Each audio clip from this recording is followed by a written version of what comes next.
send a text to your DM. Buying you for your fucking hair.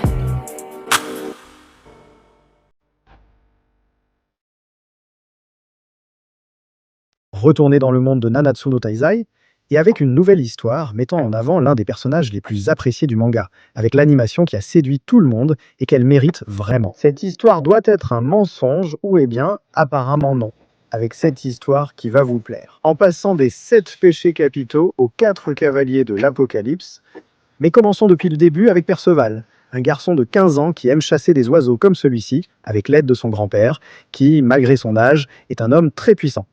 Son petit-fils n'est donc pas en reste, avec beaucoup d'agilité et de force. Cependant, cela n'a pas d'importance pour eux. Ils aiment simplement cuisiner, chasser un moment, passer du bon temps ensemble, faire des compétitions de sumo, les choses simples pour être heureux. En plus de se préparer, car Perceval est à un jour de fêter ses 16 ans. C'est à cette date que le grand-père et le père du protagoniste ont quitté le nid pour découvrir le monde qui se trouve au pied de cette montagne très haute, mais minuscule, et où n'importe quel aventurier serait heureux, car il peut y trouver des magiciens, des chevaliers, des sorcières, et beaucoup de mystères. Quelque chose qui semble n'avoir aucune importance pour l'enfant, qui veut seulement passer ses après-midi et ses soirées en compagnie de son grand-père. En partie, il le dit parce qu'il apprécie le temps passé avec son aïeul. Mais la vérité, et il ne peut pas le cacher, c'est que l'idée de parcourir le monde le fait rêver. Tellement que cette nuit-là, à force de penser, il n'arrive pas à rester en place et finit par s'endormir dehors, devant la maison. Et là, il voit s'approcher un chevalier sur une barque fantôme. Cela l'impressionne, lui qui n'a vu que des nuages toute sa vie. Il se présente, attention aux détails, comme le chevalier sacré Ironsid, qui est à la recherche d'un vieil ami nommé Bergis, justement le grand-père. Alors il le laisse entrer. Cependant, il ressent une aura étrange chez ce type. Et grâce à un pressentiment, au lieu d'admirer la barque, il sait qu'il doit rentrer chez lui. En effet, le chevalier retrouve son grand-père. Et en le voyant utiliser une arme sacrée pour couper de la viande, il le reconnaît comme ce compagnon avec qui il s'est enfui de son maître il y a 16 ans, et le vieil homme lui répond que c'est eux qui l'ont trahi, déclenchant un combat épique. Cependant, le chevalier est bien supérieur en puissance avec ses attaques en X. C'est alors que Perceval arrive pour voir son grand-père mourant. Et non seulement cela, mais le chevalier tue aussi le petit. Ce n'est pas pour une raison personnelle, mais parce que selon la prophétie d'Ironsid, les 4 cavaliers de l'Apocalypse apparaîtront bientôt pour mettre fin à son roi. Et il doit éliminer les candidats potentiels. Cependant, il n'a pas pris en compte que le petit, malgré sa mort, est fort. Il se relève pour dire au revoir à son grand-père qui n'a pas eu cette chance. Se sent-il alors coupable de ne pas l'avoir protégé? Cependant, le vieil homme sait que dans sa vie, il finira par rencontrer la personne qu'il devra vraiment protéger. Il n'était qu'un vieil homme très heureux que son petit-fils ne veuille pas l'abandonner si vite. Et maintenant, avec la situation, il est libre de découvrir le monde en lui disant ses derniers mots. Et en fait, Ironsid est réellement son père. Cependant, sans beaucoup plus de force, il fait simplement ses adieux à sa bien-aimée et à son petit-fils, laissant notre protagoniste qui passe plusieurs jours en deuil. Il découvre aussi le cadeau que son grand-père lui avait préparé pour son anniversaire, et une lettre lui rappelant leur bonheur commun. Ainsi, une fois guéri, le protagoniste enterre son grand-père et décide de partir à l'aventure vers le village. Cela lui prend plus d'1 jour et demi avant d'atteindre le sol de la bien-aimée Bretagne. Ça vous dit quelque chose? Et voici un peu d'histoire, car cette terre, comme les fans le savent, a été divisée par la grande guerre entre démons et anges, qui s'est terminée grâce à un groupe de bêtes appelés les 7 péchés capitaux, et maintenant nous nous retrouvons dans la même Bretagne, mais 16 ans plus tard. Et c'est ici que Perceval, un peu perdu, rencontre ce renard qui semble ne pas le comprendre, mais dont il s'attache malgré tout. Et il le suit jusqu'à tomber sur ces artistes de cirque qui s'entraînent à leur tour et qui, sans s'en rendre compte, ont un spectateur très enthousiaste devant leur travail. Malgré tout, le plus rusé du groupe, Donny Dons, profite de sa naïveté et lui fait le tour de disparaître ses affaires pendant qu'il s'enfuit. C'est pourquoi les 2 autres savent que ce qu'ils font est mal, surtout que ce garçon semblait si seul. Cependant, avant qu'ils ne puissent revenir, le protagoniste les rattrape et, de façon naïve, apprécie beaucoup le tour de Donny. Ainsi, il gagne un peu d'affection de la part de ce groupe. Il leur demande alors s'ils connaissent Ironsid, le chevalier sacré qui a tué son grand-père, en le disant sans aucune gêne. Bien que personne ne sache rien, il lui suggère quand même d'aller demander au village voisin. Bien qu'il ne soit pas saltimbanque, ils en profitent donc pour l'approcher et partager leurs soucis, tout en travaillant leur magie. Parce que les trois n'ont pas pu aspirer au but de tout aventurier, devenir un chevalier sacré, car leur pouvoir n'a jamais été suffisant. Mais bon, ils continuent leur chemin. Cependant, il semble que le village soit attaqué par un loup et c'est leur chance de gagner un peu d'argent. Ou au moins un logement. Ce qui se passe, c'est que le petit loup s'avère être un monstre et le mieux c'est de fuir. Cependant, dans la cabane, il y a des victimes et le protagoniste s'est promis de ne jamais abandonner personne s'il a le pouvoir de les protéger. Cependant, en utilisant l'arc, il se met simplement en danger. Et c'est là que Donnie, dans son orgueil, fait ressortir un peu ce chevalier qu'il veut devenir et finit assez blessé. Alors Percival, en voyant cela, libère son pouvoir et, en utilisant seulement ses mains, dans une scène impossible, abat la bête d'une simple gifle. Ce qui libère une sorte de sceau maudit que nous avions déjà vu avec l'oiseau que son grand-père avait chassé quelques jours auparavant. Mais l'important, c'est qu'il devient un véritable phénomène dans le village et désormais un héros pour tous. Mais la célébrité ne l'intéresse pas vraiment. Il prend juste un bain avec Elba, avec qui tout est normal. Ils se voient nus, ils en profitent pour discuter un peu tout en se rapprochant, car elle pense que Percival est un enfant. Mais il s'avère qu'il a aussi les mêmes 16 ans que les autres. Et c'est ici que commence sa quête d'Ironseed. Cependant, personne ne semble avoir d'informations, sauf peut-être ce guerrier en armure, Pelgar, qui connaît Ironseed. Il lui ressemble beaucoup, ainsi qu'à la Grève. À un moment donné, il commence à leur manquer de respect et le grand costaud s'interpose seulement pour se prendre un coup de cette bête inébranlable. Alors, n'arrivant pas à se mettre d'accord avec Percival, il engage un combat où le chevalier semble avoir beaucoup de foi en la force du protagoniste. Mais cela ne lui fait pas grand-chose. Il le comprend, car il n'utilise ni arme ni magie. Il ne lui reste qu'à le forcer à se rendre pour l'emmener, c'est son but, tandis que les autres assistent impuissants à la raclée, les coups devenant plus douloureux à mesure qu'il résiste. Cependant, lorsqu'un enfant du village décide de le motiver, tout change, car pour la première fois, il parvient à bouger l'armure la plus lourde du village. Ignorant la cause de ces transformations, il n'y possédait de magie. Pourtant, sa puissance est immense et le chevalier, conscient de cela, utilise à présent sa propre magie. Bien que le protagoniste ait dit que c'était la chose la plus juste pour le combat, les flammes de Pelgar deviennent trop puissantes et l'enveloppent. Il devrait abandonner à cause de ses blessures, mais il refuse. Et il se passe quelque chose de curieux. De nombreuses marionnettes du protagoniste apparaissent, ce qui est très étrange car même si ces créatures ne sont pas très puissantes, Perceval utilise plusieurs types de magie. Autant par son aura dorée, par ses petites créatures de transmutation, et aussi parce qu'il est en train de se soigner lui-même. D'après ce chevalier, avec toute son expérience, il n'a vu qu'une seule personne sur 1 million capable de faire cela. Donc maintenant, il a besoin de l'emmener avec lui. Cependant, Perceval veut continuer le combat, donnant ainsi au peuple l'illusion qu'il peut gagner. Et c'est Donnie qui parvient à gagner un peu de temps grâce à sa magie, car il sait que la force de ce chevalier noir est retenue. Alors, avant que la tragédie ne se produise, Donnie décide d'utiliser quelques-uns de ses tours. Mais il est déjà trop tard pour fuir. Heureusement, le renard d'avant apparaît. Et sans en faire trop, il se met en travers du chemin des protagonistes. Et, en utilisant un orbe magique, il emmène ses humains, avant qu'ils ne soient tués, jusqu'aux os d'un dragon. Et c'est ici que, de nulle part, la créature appelée Sin commence à parler et dit au protagoniste qu'il doit l'accompagner avant qu'on ne le trouve. Ces chevaliers noirs, cependant, nécessitent une explication de ce qui se passe, nous racontant qu'il existe une organisation de chevaliers noirs qui partagent certaines similitudes dans leurs armures robustes et qui servent le roi maléfique. Ce dernier a peur, car la prophétie dit que les 4 cavaliers de l'Apocalypse, nommés guerre, famine, peste et mort, mettront fin à sa vie. Tous géniaux. Alors, avant qu'ils ne se réunissent et ne détruisent le monde, il y a des gens comme le roi qui veulent les éliminer. Et l'organisation du renard cherche à empêcher les cavaliers de semer le chaos. C'est pourquoi il doit l'accompagner, et s'il accepte, il l'aidera à trouver l'endroit où se trouve son père. Mais d'abord, ils devront voyager à Léon, une ville qui lui est assez familière. Pendant ce temps, allons à Camelot, un royaume caché où se réunissent tant les chevaliers noirs.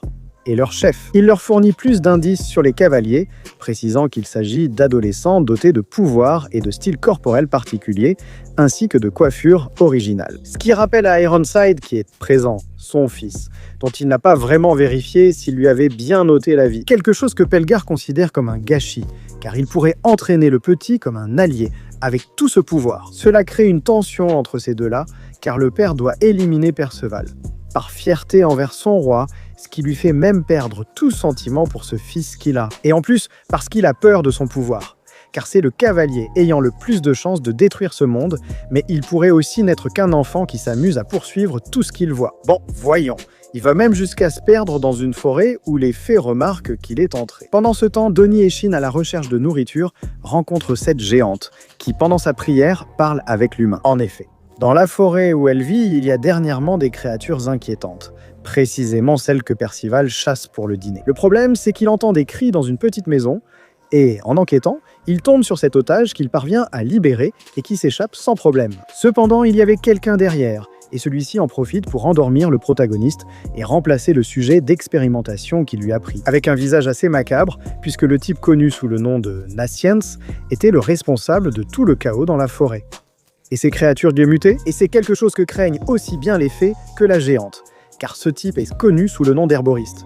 Il est fou, car ses expériences sur des créatures vivantes sont les plus macabres. Pendant ce temps, ses compagnons Donnie et Shin le cherchent, craignant tout ce qu'il pourrait lui faire. Ce type appelé Nascience, avec ses potions, surtout avec la mauvaise réputation qu'il a auprès de toutes les créatures. Cependant, la géante ne semble pas vraiment d'accord avec cela. Pendant ce temps, le protagoniste à moitié nu est prêt pour les expériences, pour lesquelles Nascience lui a enlevé ses vêtements. Parce que ses habits contiennent une charge magique cachée. Attention à cela, en fait, il reçoit des doses de potions que son corps assimile instantanément, tout comme leurs effets. Ce qui excite l'herboriste, qui a maintenant le sujet d'expérimentation parfait. Cependant, voit quelque chose cloche, car le type est plus calme qu'il n'y paraissait. En fait, il est très empathique. On peut aussi lui dire qu'il l'a pris pour reine, car c'est lui qui l'a attaqué en premier chez lui, comme l'a fait auparavant. Et son regard de vieux pervers, il l'a depuis qu'il est enfant. Cela vient du fait qu'il montre tout ce qui l'excite, en se mordant et en donnant des indices que le but de ces potions n'est pas aussi personnel qu'il y paraît. Pendant que Donnie et les autres essaient de survivre à toutes les bêtes monstrueuses de la forêt. Maudissant l'herboriste, qui, après avoir résolu le malentendu avec le protagoniste, décide de le laisser partir. Si son corps parvient à supporter la potion ultime qu'il est en train de préparer, laquelle pourrait aussi bien le tuer facilement. C'est pourquoi le protagoniste, qui aurait pu se libérer depuis un moment, s'éloigne et prend ses affaires pour que Nascience, désespéré, l'attaque et le protagoniste, sans problème, écrive tout ce qu'il peut. Cependant, en entendant le type désespéré, il se rend compte que cette potion est justement préparée pour sauver la vallée. Quelque chose diffère de ce que nous savions. Il choisit donc de lui faire confiance. Et il boit lui-même le poison qu'il fait se tordre un peu, mais il se relève rapidement avec plus de force et l'énergie nécessaire pour parcourir toute la Bretagne en un instant, faisant l'expérience. Un succès grâce à l'intuition du protagoniste, et c'est pourquoi Nascience est très reconnaissant, qui pour une raison quelconque décide de boire le reste de la potion. Cela l'envoie dormir un moment. Pendant ce temps, Donnie et les autres apparaissent soudainement pour vérifier si le protagoniste va bien. Il est avec l'ennemi des fées de la vallée. Cependant, alors qu'il est inconscient, il mentionne Ordo. Et selon les petites créatures, Ordo a été, il y a longtemps, le premier humain à avoir mis les pieds dans cette forêt. Et c'était une personne très gentille qui a consacré son temps à étudier toutes sortes d'ingrédients et à préparer des médicaments justement pour les créatures du lieu, devenant ainsi une sorte de chef. Et avec le temps, il a rencontré la nonne et Nascience, qui, ayant été abandonnés dès leur enfance, il a décidé de les recueillir et de s'occuper d'eux comme s'ils étaient ses propres enfants. Et pendant qu'ils grandissaient, il leur a tout appris sur les plantes, les potions, comment travailler les ingrédients et comment préparer les meilleures potions. Du moins jusqu'au jour où il a disparu, ce qui a été le déclencheur pour que Nascience s'enferme dans sa cabane comme un fou. Donc nous avons pas mal de mystères, mais ici l'herboriste commence déjà à reprendre conscience et à voir que l'état de la vallée empire. Et il utilise ses compétences, même si les fées du coin ne le laissent pas faire en l'attaquant sans réfléchir. Donc Perceval est le seul à le défendre, lui donnant la confiance nécessaire avec l'expérience qu'il est en train de mener. Alors, lorsque le brouillard toxique commence à se répandre, éliminant toutes les créatures, Nascience utilise sa capacité vénéneuse, qui consiste à assimiler n'importe quel liquide qu'il absorbe et à le répliquer avec son pouvoir. Il la répand instantanément dans toute la forêt, ce qui commence rapidement à avoir un effet positif sur toute la vallée, y compris sur les créatures transformées. Ce qui explique pourquoi tout le monde l'accusait. Mais il ressent aussi de la culpabilité pour cela. Et c'est que son père lui a appris que pour comprendre les poisons et trouver le remède aux maladies, il doit travailler avec elle-même. Même s'il devrait se sentir comme la pire personne jusqu'à présent, grâce à son travail, il a pu renverser la situation. Les choses se calment pour l'instant, Percival se fait une mule grossière et seuls les faits restent. Elle s'excuse pour toutes les rumeurs qu'elles ont créées sur l'herboriste et celui-ci leur dit que le véritable héros, c'est le protagoniste. Dans son innocence, il savait le risque qu'il prenait pour accomplir cette tâche. Cependant, le renard et ses sens se rendent compte que le poison est encore répandu sur la terre et la source. C'est une fissure dans la montagne, assez suspecte, d'où émerge une créature désagréable et déformée, dans le pur style des titans. Il s'avère que c'est le maître Ordo qui semble très agressif, mais qui attire Nascience, que, heureusement, Sœur arrête au dernier moment. En effet, le corps de cette bête produit la toxine qui a contaminé la vallée. Cependant, le garçon ne peut pas le comprendre en se rappelant l'amour de sa mère pour les créatures et pour cette forêt. Ainsi, dans son entêtement, il s'en approche, essayant de le raisonner avec des mots, s'exposant ainsi à un danger. Là où le protagoniste est sa sœur. Pour le protéger, la fille finit par utiliser son corps comme bouclier dans un état très grave. Et c'est là que la fée douce que le protagoniste a sauvé entre en scène. Et il s'avère que c'est lui l'auteur de tout ce chaos. Et qui a été chargé de transformer Ordo, avec la justification que le vieil homme est un pêcheur né. Et détruire toute cette zone est la façon de se racheter. Donc à ce moment-là, Percival change de personnalité. Et rempli de rage, ils jurent à Nascience qu'ils récupéreront son grand-père et qu'ils ne se laisseront pas tromper par cette fée. Encore une fois, l'histoire continue avec Percival qui était motivé à sauver le père de Nascience. Cependant, dans l'état où il se trouve actuellement, il ne sait pas quoi faire. Messine a toujours des idées, car le plus rapide serait d'éliminer celui qui contrôle Ordo. Et ce n'est qu'une simple fée. Ça ne devrait pas poser de problème si ce n'était pas parce que derrière ce visage mignon se cache Talisker, un autre des chevaliers qui travaille pour le roi de Camelot. Et par conséquent, Percival sait que c'est un ami de son père. Cependant, le type, sûr de sa force et voyant le désespoir de l'herboriste, lui propose que s'ils arrivent à le toucher, ne serait-ce qu'une seule fois. Vont-ils lui dire la raison pour laquelle son père adoptif est dans un état aussi déformé, voire pire? Et s'il parvient à le vaincre, il aura la possibilité de rendre à Ordo son état humain. Et même ainsi, il sait que ce ne sont que des provocations de plus. Nascience n'écoute pas et décide d'attaquer sans réfléchir avec son autre capacité qui lui permet de générer du poison sur différents objets qu'il peut même disperser. Alors Percival veut aussi l'aider, mais Nascience ne le laisse pas faire. Car quelqu'un sans pouvoir magique serait une proie facile pour Talisker. Et comme le héros ne peut pas invoquer sa magie pour une raison quelconque, il reste impuissant pendant que l'herboriste attaque. Cependant, l'ennemi contrôle la météo à volonté et fait tomber de la grêle à laquelle son rival ne s'attendait pas. Et c'est Percival qui, grâce à sa vitesse, finit par le sauver. Cependant, ils ont oublié Ordo qui apparaît par derrière et frappe son petit-fils. C'est alors Percival qui utilise son propre corps pour arrêter les coups et tente de lui faire reprendre conscience avec des mots.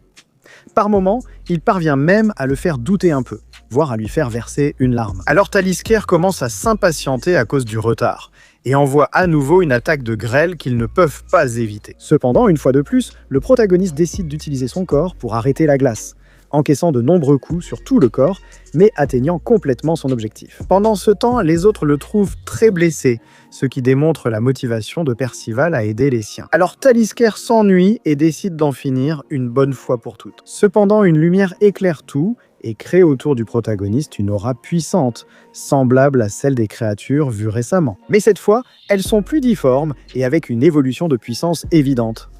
Même ses compagnons ne comprennent pas pourquoi cela se produit. Donc à ce stade, une simple attaque de Talisker ne fonctionne plus. Il doit essayer autre chose.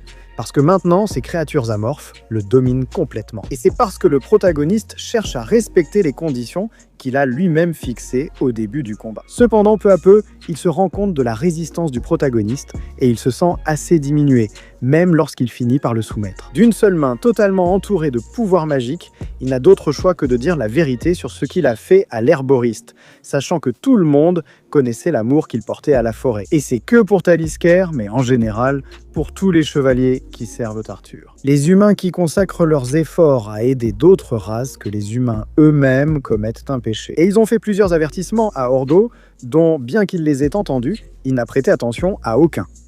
Et il a fini par recevoir cette punition. Comme une bête consumée par des impulsions obsessionnelles, le forçant à attaquer la vallée qu'il avait lui-même protégée pendant si longtemps. Avec la conviction claire du chevalier que ce qu'il fait est juste, et pas seulement pour lui, mais aussi pour son roi.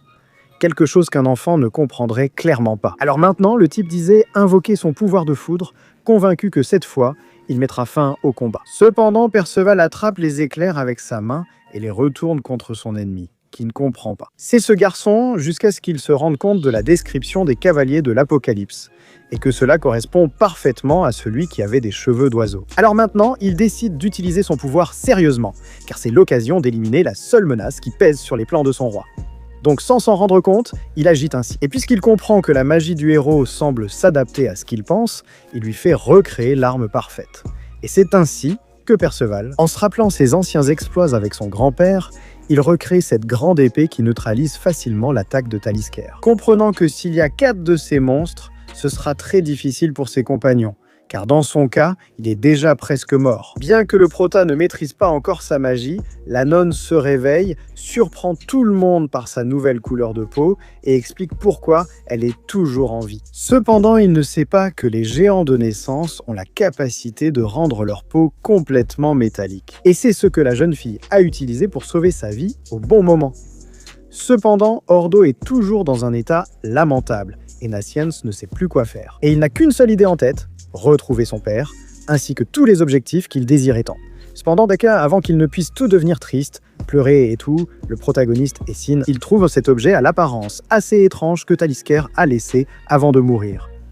Et il décide de le détruire, libérant ainsi la malédiction qui retenait l'herboriste. Et cela devient le bonheur pour tout le monde, surtout pour l'antipathique Nassiens, qui pour la première fois montre son bonheur sans se soucier de rien, donnant une leçon importante au protagoniste, qui plus tard n'hésite pas à le défendre avec ses amis. Pendant ce temps, Sin nous explique que l'étrange bâton de Talisker s'avère être l'une des reliques du chaos, dont chaque chevalier en possède une et qui représente la plus grande malédiction de leur pouvoir. C'est pourquoi ici, Perceval décide que maintenant il ne suffira pas de botter les fesses de l'assassin de son grand-père, mais qu'il s'occupera aussi d'aider toute personne souffrant à cause de ses chevaliers et de leur bâton du chaos. Et évidemment aussi à leur chef, Arthur. Mais pour l'instant, ils doivent commencer par voyager à Léon, qui sera la première ville à visiter. Cependant, avant qu'ils ne puissent manger, Sin, étrangement, avait déjà tout préparé avec l'une des créatures maudites de la forêt. De plus, l'herboriste finit par apparaître, et d'une manière assez étrange, il veut faire une déclaration au protagoniste, ce qui est plutôt anticlimatique. Cependant, il ne s'agit pas de cela, mais avec une expression sombre, il leur dit qu'il les accompagnera dans leur aventure, laissant son grand-père et sa sœur derrière lui, puisqu'ils ont décidé qu'il s'occuperait de rendre la vallée de plus en plus productive et un endroit meilleur. Pendant ce temps, il peut poursuivre son aventure pour devenir un herboriste aussi bon, voire meilleur, que son père. Cependant, cette idée déplaît à Donnie, qui le juge peu utile pour l'équipe et trouve sa personnalité compliquée. Cependant, il finit par être accepté dans l'équipe en raison de l'utilité de ses poisons dans certains cas qu'il pourrait rencontrer. Pendant ce temps, nous voyons que les fées de la vallée, bien qu'elles soient très tristes du départ de leur vieille amie, savent que c'est la meilleure chose qui pouvait lui arriver. Car c'est la première fois qu'à Hassien, il rencontre une personne qu'il peut vraiment appeler un ami. Et cela se voit dans son expression de bonheur. Cependant, l'histoire continue et dans un village éloigné. Ironside se trouve réuni avec le duc du lieu, qui essaie de le convaincre de l'importance de retrouver l'une des pièces du cercueil de l'obscurité éternelle. Un village caché qui servira aux chevaliers sacrés pour éviter une catastrophe imminente dans le village. Cependant, c'est à ce moment qu'entre en scène Anne, la fille du duc, qui possède la capacité cachée de savoir quand quelqu'un ment. Et même si son père est le premier à le faire pour défendre sa ville, Ironside est totalement corrompu par le mensonge. Alors, lorsque celui-ci tente directement de lui proposer d'être l'épouse de son fils, on peut voir le dégoût sur son visage, si bien que son père met fin à la situation. Passons maintenant aux protagonistes. Ils survivent dans la Grande Vallée et Perceval essaie de contrôler son pouvoir, qui est aussi instable et imprévisible que lui. Dans son sac, il garde le vieux couteau de cuisine de son grand-père. Il est évident pour tous que c'est une épée magique et nul ne sait quelle puissance elle atteindrait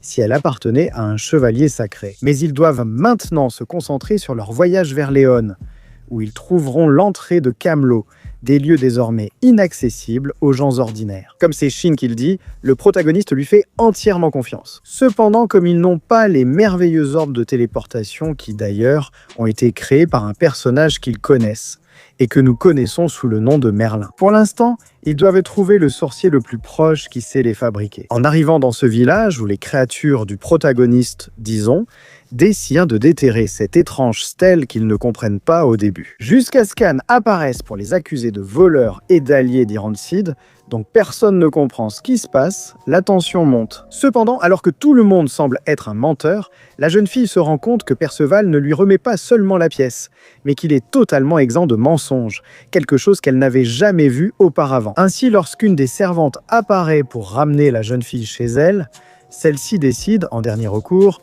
de confier l'objet à Perceval. Cependant, au final, aucun d'eux ne sait vraiment quoi faire avec elle. Et c'est Shin qui leur explique que des pièces de ce type font partie d'un sceau très puissant. Mais le protagoniste ne pense qu'à vaincre son père sans tenir compte du chaos qu'il pourrait provoquer. De plus, son pouvoir n'est toujours pas à la hauteur d'Ironside. Donc pour l'instant, ils attendent simplement une réunion dans la nuit où le chevalier sacré expose l'importance de retrouver la pièce manquante du cercueil. Pendant ce temps, les protagonistes se contentent d'observer. Car selon le rouge, activer le cercueil est la seule chose qui peut sauver les villageois du désastre imminent. Cependant, Shin sait que tout cela est un mensonge en regardant la pierre. En effet, il s'agit d'un sceau utilisé il y a 16 ans pour enfermer les démons pendant la Grande Guerre, ce qui a coûté la vie à 16 âmes. Si Ironside cherche à l'activer, il doit suivre le même processus, probablement avec les âmes de ces pauvres villageois. Alors Anne, qui sait aussi qu'il ment, l'humilie devant tout le monde et finit par révéler son pouvoir. Ironseed la considère alors comme un danger potentiel pour son roi. Alors avec toute cette agitation, le mieux pour les protagonistes est d'en profiter pour s'échapper. Cependant, malgré la colère qu'il ressent envers son père, Perceval ne peut pas abandonner la jeune fille. C'est pourquoi il se montre à son père, qui le méprise comme toujours, et emmène Anne dans un endroit sûr où ils peuvent donc s'organiser et mettre la pièce en sécurité. Mais il est déjà trop tard lorsque la servante vue auparavant se révèle être la familière d'Ironseed. Et elle parvient à s'échapper, complétant ainsi le sceau qui déclenche maintenant un véritable chaos. Ils ne peuvent pas fuir, car tout le village risque d'être massacré si le familier reste avec le duc. Et ils commencent librement le rituel au cours duquel de multiples ombres sont libérées, avides de sacrifices. Ils se rendent en ville, désormais envahis de créatures amorphes, et Shin veut gérer la situation, ce que Perceval accepte sans hésiter. Et par conséquent, les autres font de même, surtout parce qu'ils doivent s'occuper du chevalier. Même en étant distrait par le rituel, personne n'échappe à son aura bestiale, semant la terreur chez tous, sauf chez Perceval qui se lance à l'attaque. Cependant, la magie qui avait été si utile auparavant se retrouve humiliée par la puissance de son père, qui n'a pas de rival, même en n'utilisant qu'une seule main. Ainsi, Donnie, à l'idée de mourir de cette façon, préfère s'enfuir, ce que Perceval ne considère même pas. Et il continue d'attaquer, cette fois en unissant ses forces avec le reste de ses compagnons, comme Anne, qui a une grande habileté à l'épée, ce qui, malgré tout, n'est pas suffisant. Mais personne n'imaginait que Naciens avait mis du poison sur l'épée de la jeune fille. Elle atteint l'ennemi, réduisant fortement sa mobilité et le rendant encore plus furieux. Et maintenant, ses attaques uniques se transforment en une pluie de X acérés. Pendant ce temps, Donnie, face à la situation critique du village, se rend compte qu'il ne peut pas simplement fuir alors que tant de gens souffrent à cause des démons agissant contre sa propre volonté. Pendant ce temps, au château, l'équipe survit grâce aux soins de Perceval. À ce moment-là, son père commence à le torturer en expliquant simplement pourquoi il a tué le grand-père. Son roi pensait qu'il était un cavalier devant simplement obéir. De plus, son grand-père lui avait volé un objet très important autrefois. Cependant, il sait qu'à ce moment-là, il s'est trompé de cible et il continue de l'attaquer brutalement. Il est conscient que son fils est le véritable cavalier qu'il cherchait et maintenant il doit le tuer pour que les plans de son roi fonctionnent. Alors il le transperce avec une épée, tandis que personne ne peut rien faire pour le sauver. À peine Inaziens récupère le corps et même avec Linda lui donnant à boire, la potion améliorée n'a aucun effet, laissant une situation lourde avec un enfant tué par son père quelques jours après qu'il ait tué son propre grand-père louche. Pendant ce temps, Donnie, après avoir aidé au village, retourne au château pour soutenir ses compagnons, où, sans raison claire, une créature de soin du protagoniste apparaît, bien que son maître soit mort. Ironseed ne s'y attendait pas et décide de l'achever avant que cela ne devienne dangereux. Mais ce n'est pas si simple. Grâce à Inaziens et à Anne, qui refusent de laisser la seule personne réelle qu'elle ait connue mourir si facilement. Pendant ce temps, des créatures surgissent toujours dans les environs. Tout cela pendant qu'Anne, maintenant avec sa nouvelle coupe en cadeau, défend la situation du mieux qu'elle peut. Même si Ironside attaque encore, il paraît moins efficace face à la démonstration du protagoniste. Voyant l'évolution rapide de son pouvoir, il sait qu'il est dangereux de le laisser vivre et doit l'éliminer immédiatement. Cependant, le pouvoir de Perceval repose sur la motivation de son grand-père et de ses compagnons, appelant cette capacité espoir. Pendant ce temps, les démons attaquent les villageois malgré la distraction de Donnie. Mais un guerrier surgit soudainement. Utilisant des couteaux avec une grande dextérité, il élimine sans difficulté chaque démon qu'il rencontre, l'un après l'autre, sans même faire d'effort. Pendant ce temps, le familier d'Ironside ne peut rien faire d'autre que regarder tout le plan de son maître s'effondrer jusqu'à ce que vienne son tour. Les protagonistes en concluent donc que cela est dû aux alliés que Shin a obtenus. Et c'est ici que la situation change, car le chevalier sacré commence à accepter l'échec de son plan. Et avec cela comme ceci, une honte pour son roi, qui va probablement finir par le tuer. Alors, voyant tout le mal qu'il a fait à son père et à son fils, comme dernier souhait, il veut voir le visage de Perceval de près, une dernière fois, ce qui parvient à émouvoir le protagoniste, car cela reste son père. Mais Anne lui fait bien comprendre qu'Ironside est entouré des pires de mensonges, ce qui énerve l'ennemi qui n'en peut plus avec cette fille étrange, et encore moins avec son fils, qu'il ne fait qu'insulter tout en essayant de l'attaquer. Cependant, maintenant, Perceval peut esquiver plus facilement, en utilisant son pouvoir et sa cape. Cependant, il ne peut pas fuir éternellement. Profitant de l'effet persistant du poison de Nascience, il tente une première attaque sans grand succès. Grâce à l'effet de surprise, la compétence de Donnie et un piège classique, ils parviennent à éloigner le cercueil, à séparer les parties et à conserver la plus importante. Ils parviennent également à dévoiler le visage de l'ennemi qui se retrouve complètement dépassé malgré sa force brute. Il admet que Perceval s'en est très bien sorti. Cependant, il sait aussi qu'il ne fait que retarder un peu la chute imminente de Léon, qui finira par remettre de l'ordre à cet endroit. Avant qu'il ne poursuive le combat, un autre chevalier Morlange l'interrompt pour lui rappeler qu'il y a des priorités. Et dans ce cas, il y a un guerrier inconnu dans la ville qui, d'après ses attributs, pourrait être associé aux 7 péchés capitaux. Quelque chose qui ne leur convient pas du tout, et lançant un regard haineux à son fils, ils doivent en partir. Nous restons avec la fin du combat et la victoire d'une équipe épuisée. Cela dit, tant le père d'Anne que les villageois remercient pour tous les efforts fournis, surtout grâce à cet allié qu'ils ont obtenu. Shin, qui de façon suspecte, après être revenu, a inventé une excuse sur la façon dont il a réussi à l'appeler. Quoi qu'il en soit, la tranquillité s'empare des lieux. Pendant ce temps, Percival ne pourrait pas être plus heureux. Cependant, comme toujours, il garde sa douleur pour plus tard et jusqu'au lendemain matin. Il se souvient à quel point son père ressemble à son grand-père, même dans ses expressions, même dans sa façon de parler. Cela le rend tout simplement très triste, car nous parlons d'un enfant qui doit ressentir la haine de son père. Mais bon, maintenant, allons à Camelot, où pour la première fois nous voyons Arthur Pendragon, le chef suprême de ses chevaliers. Et il réprimande Ironside pour son échec. Surtout parce que, même s'ils sont les 4 cavaliers de l'Apocalypse, il reste des enfants qui l'ont vaincu. Ce que le vieil homme accepte sans problème, tout comme sa punition. C'est pourquoi le chef utilise sa force obscure, et à travers une technique assez maléfique et macabre, il fouille en lui avec une douleur atroce. Pendant ce temps, Arthur lui raconte qu'il a créé la terre de Camelot pour que les humains n'aient pas à souffrir à cause des guerres des autres races. Cependant, tant que les 7 péchés ou les 4 cavaliers de l'Apocalypse existeront, il ne pourra jamais achever son plan. Le ramenant à la réalité, où Arthur a guéri le poison qu'Ironside avait encore dans son corps et décide de lui donner une nouvelle chance de réaliser ses plans. Cependant, pour le moment, il ne doit pas chercher Perceval, ni le guerrier inconnu, mais simplement trouver la jeune fille qui sera sa future épouse. Et cela a-t-il un rapport avec le fait qu'il peut devancer ses ennemis? Pendant ce temps, après que les protagonistes ont reçu les remerciements du duc, celui-ci leur raconte quelque chose de plus sur Ironside, comme le fait qu'il a été le compagnon de sa femme en tant que chevalier sacré, et qu'elle a toujours dit des merveilles de son camarade. Son incroyable sens de la justice et la gentillesse qu'il a toujours eu, dont il ne reste plus grand-chose aujourd'hui. Mais ils sont interrompus, car Anne apparaît avec un nouveau style, et pas seulement de coiffure, pour suivre les traces de sa mère en tant que chevalier sacré. Et comme son père sait qu'il ne peut pas l'arrêter, il la confie à Percival, qui est la personne idéale dans cette situation, formant ainsi une grande équipe à laquelle elle est plus que bienvenue. Pendant ce temps, le plus difficile est l'adieu avec son père, qui a néanmoins une grande confiance en elle. Ainsi, tout le monde se réunit, prend ses valises et se met en route vers Lyons, avec un Percival. Il ne peut rester serein face au destin qui l'attend. Détruire le monde. Mais c'est Shin qui le calme en lui disant qu'il doit simplement devenir plus fort et s'opposer à ce futur qui l'attend. Et s'il a besoin de soutien pour cela, il a ce formidable groupe d'amis qui l'accompagneront dans la décision qu'il prendra. En plus, ce gamin est un vrai chef, ça on ne peut pas le nier.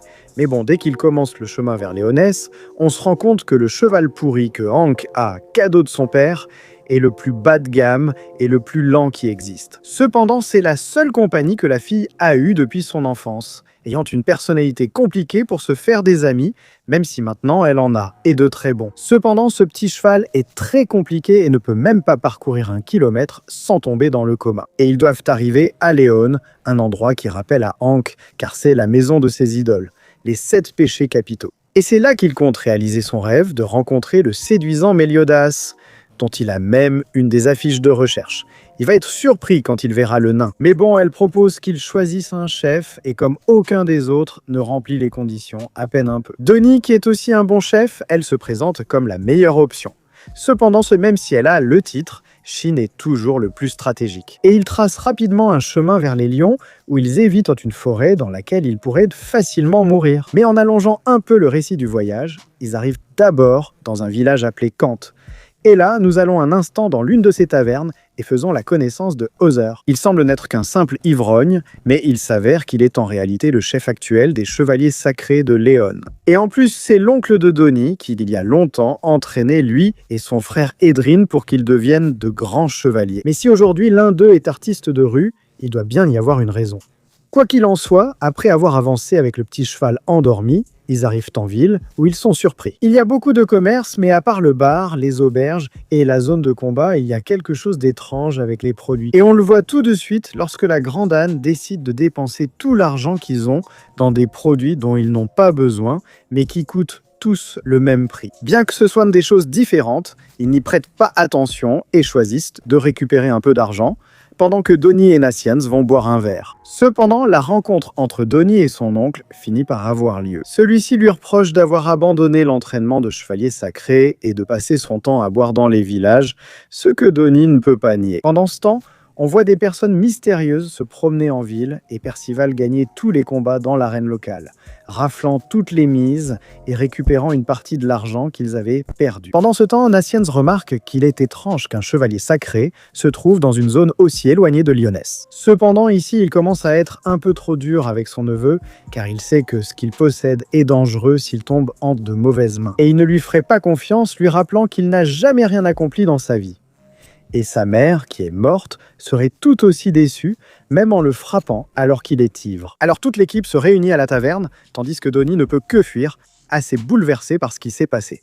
Et en plus, Other lui prend son argent. Ceux qu'il considère comme de simples gamins commencent eux aussi à s'énerver et décident de régler ce qui se passe, avec un bon combat. Mais qui peut tenir le plus longtemps l'alcool? Dans une séquence où Nassians semble très confiant de ses capacités, il explique aux autres qu'il a déjà découvert ce qui se passe dans cet endroit. En effet, le commerce de Cannes repose sur des objets marqués ou fabriqués sur commande et leur vente à des prix similaires, ce qui n'indique qu'une seule chose. Vu le style de ses habitants, tout le monde ici est un voleur. Et même si Other est arrivé à la même conclusion, il est déjà trop tard car ils sont encerclés. Et maintenant, ils se retrouvent face à leur chef qui s'avère être l'autre apprenti du chevalier sacré, Edrin. Ils sont encerclés par une multitude d'ennemis qui avouent avoir pris le contrôle de la ville, désarmant tous les aventuriers qui s'en approchaient, y compris maintenant le grand Other. Mais cela leur fait comprendre qu'il leur faudra plus que lui enlever ses armes pour le vaincre. En disant cela, avec une présence imposante et qui semble plus puissante que tous les autres,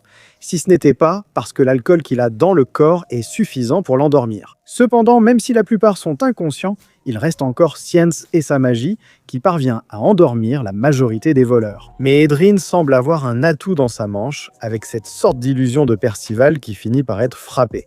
Et tout le monde est emmené dans un cachot. Pendant ce temps, Donnie, à l'extérieur de l'endroit, continue de réfléchir aux paroles de son oncle, sachant qu'elles sont très justes. Et c'est ici qu'il retrouve Tedrin, qui le considère toujours comme son ami. Cependant, il semble que tous les deux aient beaucoup changé, lui parlant d'une manière plus égoïste et sans cet esprit d'entraide qu'il avait auparavant. Malgré tout, il apprécie Donnie et lui propose de rejoindre un nouveau travail lucratif qu'il a trouvé, ce que Donnie ne sait pas trop comment prendre. Et encore moins lorsqu'il lui raconte qu'il s'agit de voler les gens qui arrivent au village. Il se contente donc d'être heureux de l'avoir salué et décide de chercher Percival. Cependant, Edrin lui dit qu'il les a tous enfermés et cela met le guerrier très en colère. Cependant, il ne peut rien faire en voyant l'arme secrète de son vieil ami, tandis que Gozer leur dit que ce lâche ne fera rien. Mais il s'avère que le barman que nous connaissons bien s'appelle Taizu, le grand Taizu qui est gentil avec tout le monde, et il décide de les libérer en disant aux chevaliers sacros qu'ils doivent s'occuper de l'arme de son apprenti, un grand dragon légendaire qu'il a apprivoisé d'une manière étrange. C'est donc une nouvelle mission, réveillant Percival et Anne, qui apprennent à interagir avec le chevalier sacro, tandis que Taizu leur explique qu'Edrin n'est pas le méchant typique, car même s'il vole les gens, il les laisse toujours partir en faisant semblant d'être le plus fort. C'est quelque chose que le barman a remarqué dès le premier jour où il a mis les pieds dans la taverne, et en se laissant mal influencer, il a gagné du pouvoir et des gens derrière lui, pas de très bonne réputation, qui ont décidé de le soutenir après avoir volé l'œuf du dragon ancestral, avec lequel il l'a maintenant apprivoisé. Cependant, après tout ce temps, le bébé dragon devrait déjà être sorti de sa coquille.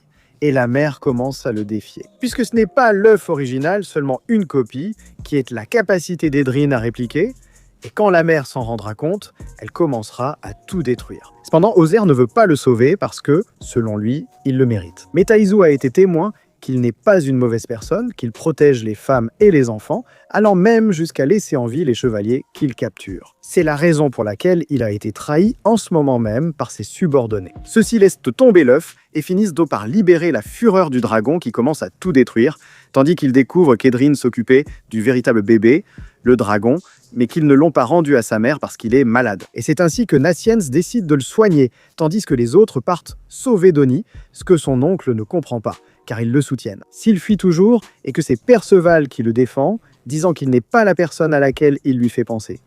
Car justement, il essaie de sauver son vieil ami pour qu'il ne sombre pas. Il raconte qu'il veut vraiment devenir chevalier sacré, ayant trouvé quelqu'un pour qui risquer sa vie en vaut la peine. Cependant, ils sont justement attaqués par le dragon, et c'est le protagoniste qui le sauve avec sa magie, allant même jusqu'à renvoyer une énorme attaque de feu contre le dragon, ce qui ne lui fait absolument rien. Nous allons parler ici du passé de Hauser. Et comme il avait foi en Donnie pour devenir un grand guerrier, même s'il était peureux, et avec la motivation qu'il donnait toujours à Edrin, il pensait qu'il y arriverait. Cependant, nous revenons au présent, là où règne le chaos, où tout est détruit. Le bébé dragon ne s'est pas encore remis et Hauser ne sait toujours pas quoi faire. Alors Shen, qui l'observait depuis un moment, lui avoue que tout n'est pas la faute de ses disciples, mais aussi de vouloir qu'ils deviennent des chevaliers aussi forts que lui. Peu importe que chaque personne soit différente. Et même s'il est vrai que Donnie, un lâche lors de la dernière bataille, n'a pas obtenu la relique par hasard, mais que c'était une mission suicide, où il a été le protagoniste. Tout comme Perceval, qui met maintenant sa vie en jeu, révélant son identité de chevalier, et qu'il s'agit d'une mission confiée par le roi inconnu de Léonesse. Donc pour l'instant, ils sont en train d'être anéantis, alors il lui demande de retirer enfin l'alcool de son système. Dehors, tous utilisant une magie inutile contre le dragon légendaire et ne s'échappent que par la ruse. En plus, le petit cheval décide de tomber en panne au milieu de la fuite et maintenant ils sont acculés. Cependant, voici apparaître des tourbillons qui ne peuvent venir que de Hauser. Même si beaucoup le prennent pour un ivrogne faible, il reste le chevalier sacré qui a tenu bon et gagné la guerre d'il y a 16 ans. Ainsi, avec une grande habileté et des mouvements qui portent son nom, il finit par dominer la bête avec ce gigantesque cyclone, gagnant le respect de tous. Surtout Perceval, qui s'étonne de tout et qui veut maintenant devenir chevalier sacré comme lui. Pendant ce temps, à Sien, il parvient à faire apparaître le bébé dragon et à le réunir avec sa mère, ce qui la rendait inquiète. Pour des raisons de sécurité, il protège la ville et c'est là qu'Edrin veut repartir. Cependant, son maître lui rappelle toutes les mauvaises choses qu'il a faites, tout en lui donnant un grand coup de poing. Tout cela pour lui faire comprendre que la moitié de la faute lui revient pour lui avoir mis autant de pression. Quand Donnie a décidé de s'enfuir, cela n'a fait que le frustrer, alors il comprend qu'il est un très mauvais maître. Et tous les deux doivent recommencer à zéro. Il s'excuse aussi auprès de Donnie qui ignorait qu'il avait appris à apprécier sa vie ainsi, même en lâche, après que sa mère lui ait dit de vivre pour eux deux. C'est ce changement après avoir rencontré Percival et les autres. Il règle tout pour qu'avec son frère, ils puissent continuer leur objectif de devenir des chevaliers sacrés. Et pour cela, il lui rend la relique. Mais il doit savoir que tant qu'il gardera cet objet, tous les disciples d'Arthur le traqueront pour une chose à laquelle il n'est pas prêt. Il fuit encore une fois. Cependant, Percival décide que lui, il portera cet objet. Ainsi, avec un peu d'aide supplémentaire, Hauser finit par lui remettre l'arme qui l'accompagnera dorénavant, faisant réaliser à Shin qu'il n'a pas encore annoncé à son roi qu'il a trouvé le cavalier qu'il cherchait. Il s'éloigne donc un peu du groupe, prend la forme du héros que nous avons vu il y a quelques chapitres et qui s'appelle Lancelot. Puis il envoie une flèche en direction de Léon. Là-bas, après un suspense incroyable et un mystérieux satésat, nous découvrons que c'est pour le roi Méliodas, qui est celui qui a été derrière tout ce plan pour sauver Perceval, nous laissant avec une scène incroyable, pleine de nostalgie. Cependant, après l'apparition du capitaine Méliodas, nos protagonistes poursuivent leur aventure. Mais il est évident qu'ils ont besoin de se reposer, surtout avec le chemin qui les attend jusqu'à Léon. Bien que Perceval semble seulement préoccupé de trouver un nom pour sa nouvelle épée incroyable. Jusqu'à ce que tout le monde tombe dans un sommeil profond, du moins jusqu'à ce que Shin soit perturbé par ce qui semble être une apparition, dans ce cas, une mystérieuse mariée qui lui sourit. Pendant ce temps, le renard n'arrive pas à distinguer de qui il s'agit, ce qui le laisse pensif. Mais le lendemain, en cherchant à gravir la montagne qui leur permettra d'apercevoir la grande terre des lions, ils se rendent compte qu'ils ne sont même pas à mi-chemin, car il leur reste encore 4 jours de voyage bien remplis. Alors au moins, ils profitent un peu de la descente, Shin étant le seul à remarquer qu'ils sont surveillés. Et pendant que Perceval arrosait les plantes, il tombe sur une sorte de village où tous les habitants sont des créatures assez sinistres, qui ne s'expriment qu'avec ce sourire figé. Malgré cela, les deux plus idiots décident qu'il est bon d'aller saluer les inconnus, tandis que le vieil homme d'avant réapparaît pour les avertir qu'ils ne doivent pas entrer dans une zone aussi dangereuse, car la véritable identité de ses habitants est cachée par le sceau qui entoure le village. C'est quelque chose qu'il aurait pu dire un peu plus tôt, car le duo intellectuel est déjà à l'intérieur, tout comme Shin, qui, comme toujours, doit s'occuper de les protéger. Et c'est ici que Perceval et Donnie tombent sur un tas de personnes sans âme. Du moins jusqu'à ce que ce vieil homme apparaisse, probablement le chef du lieu, qui décide de les accueillir comme ses invités, avec la nourriture locale préparée par ses villageois. Pendant ce temps, le chasseur, connu sous le nom d'Art, leur raconte plus sur cet endroit qui est apparu soudainement il y a 10 ans et dans lequel, depuis, seuls des aventuriers ont disparu. Convainquant l'équipe du danger que courent leurs amis, qui décident de prendre le risque et d'entrer, quoi qu'il en soit. Pendant que les protagonistes semblent profiter d'un bon repas et de boissons, accompagnés des regards tordus des villageois. Et ils ne soupçonnent que le fait qu'ils soient, curieusement, très silencieux. Ce à quoi le vieil homme leur explique que c'est parce que leur dialecte est très différent de celui que tout le monde connaît. Et c'est ici que Shin intervient, essayant d'interroger le géant, cherchant à savoir s'il poursuit Perceval ou sa relique, parce qu'il l'observait beaucoup. Le sale type. Cependant, le vieil homme, qui ne tarde pas à reconnaître qui est vraiment le renard, lui demande de parler en privé, ce que Shin accepte sans problème, tandis que Perceval s'en fiche et veut juste continuer à manger. Cependant, comme on le voit tout de suite, il semble que cette nourriture n'est pas une origine très agréable, et qui sait si la viande n'est pas un peu trop familière. Pendant ce temps, le vieil homme semble avoir endormi Shin. Il ne nous reste donc plus que le reste de l'équipe, qui, avec le chasseur, cherche à détruire le sceau du village en attaquant le noyau que l'on peut voir de l'extérieur et qui sert à dissimuler la véritable forme des créatures. Cependant, avec le chef dans les parages, ce sera trop dangereux, ce qui n'inquiète pas Nassien-Sian, à condition qu'il fasse confiance au chasseur, qui finit par leur révéler sa motivation pour les aider. À eux et à tous ceux qui s'approchent de ce danger, il explique qu'il a perdu son bébé il y a longtemps dans un village qui a également été attaqué par des monstres. Ce qui rappelle à la jeune fille la relation avec son père. Et en plus, en utilisant sa capacité, elle découvre que le type ne ment pas. Alors il décide d'agir. Cependant, pour une raison quelconque, le chasseur ne peut pas entrer dans le seau et les laisse continuer seuls pendant qu'il sert d'appât. Mais ici, Anne décide qu'il est temps de reprocher à Perceval son attitude désinvolte, qu'elle veut elle-même aider à changer. Surtout parce que le rêve du petit est de devenir un chevalier sacré. Cependant, la première personne qu'il rencontre est Adonis, se tordant de douleur apparemment à cause de ce qu'il a pris. Alors Nassien décide de s'occuper de le soigner, tandis que la jeune fille doit continuer. Cependant, un peu plus loin, elle tombe sur Perceval en train de se faire frapper, et même si elle a envie de l'aider, cela attirerait trop l'attention. Alors même si elle le souhaite, elle doit tenir bon et continuer, et atteindre le noyau du seau en y laissant toute sa force. Et celle du cheval, ce n'est pas pareil, tu sais. Pendant ce temps, tout près, Nassien, avec des sorts assez basiques, parvient à calmer la douleur d'Adonis. En fait, il tombe sur Perceval, découvrant qu'un, Adonis a seulement eu des problèmes d'estomac pour avoir trop bu, et 2, Perceval était simplement en train d'apprendre aux souriants du village à se défendre. En plus, le héros s'est fait un ami appelé Dolchomont, car pour une raison quelconque, le héros peut comprendre et parler le dialecte de ces gens, comprenant qu'ils sont plus qu'aimables. Cependant, pendant que cela se passe, il parvient à déplacer la pierre, qui en tombant finit par être complètement détruite, et même s'il a failli mourir, écrasé. C'est ici comme tous les habitants du village. Ils retrouvent leur véritable forme, ce que nous connaissons comme des démons, surprenant tout le monde, tandis que le chasseur apparaît en révélant sa véritable identité. En tant que l'un des chevaliers d'Arthur, qui grâce à l'équipement, peut maintenant éliminer les démons. Et c'est Adne qui s'est rendu compte que quelque chose ne va pas, car ces créatures ne les attaquent pas. Même en voyant Dolchomonte, c'est tout le contraire de ce que le chasseur a dit à propos des créatures agressives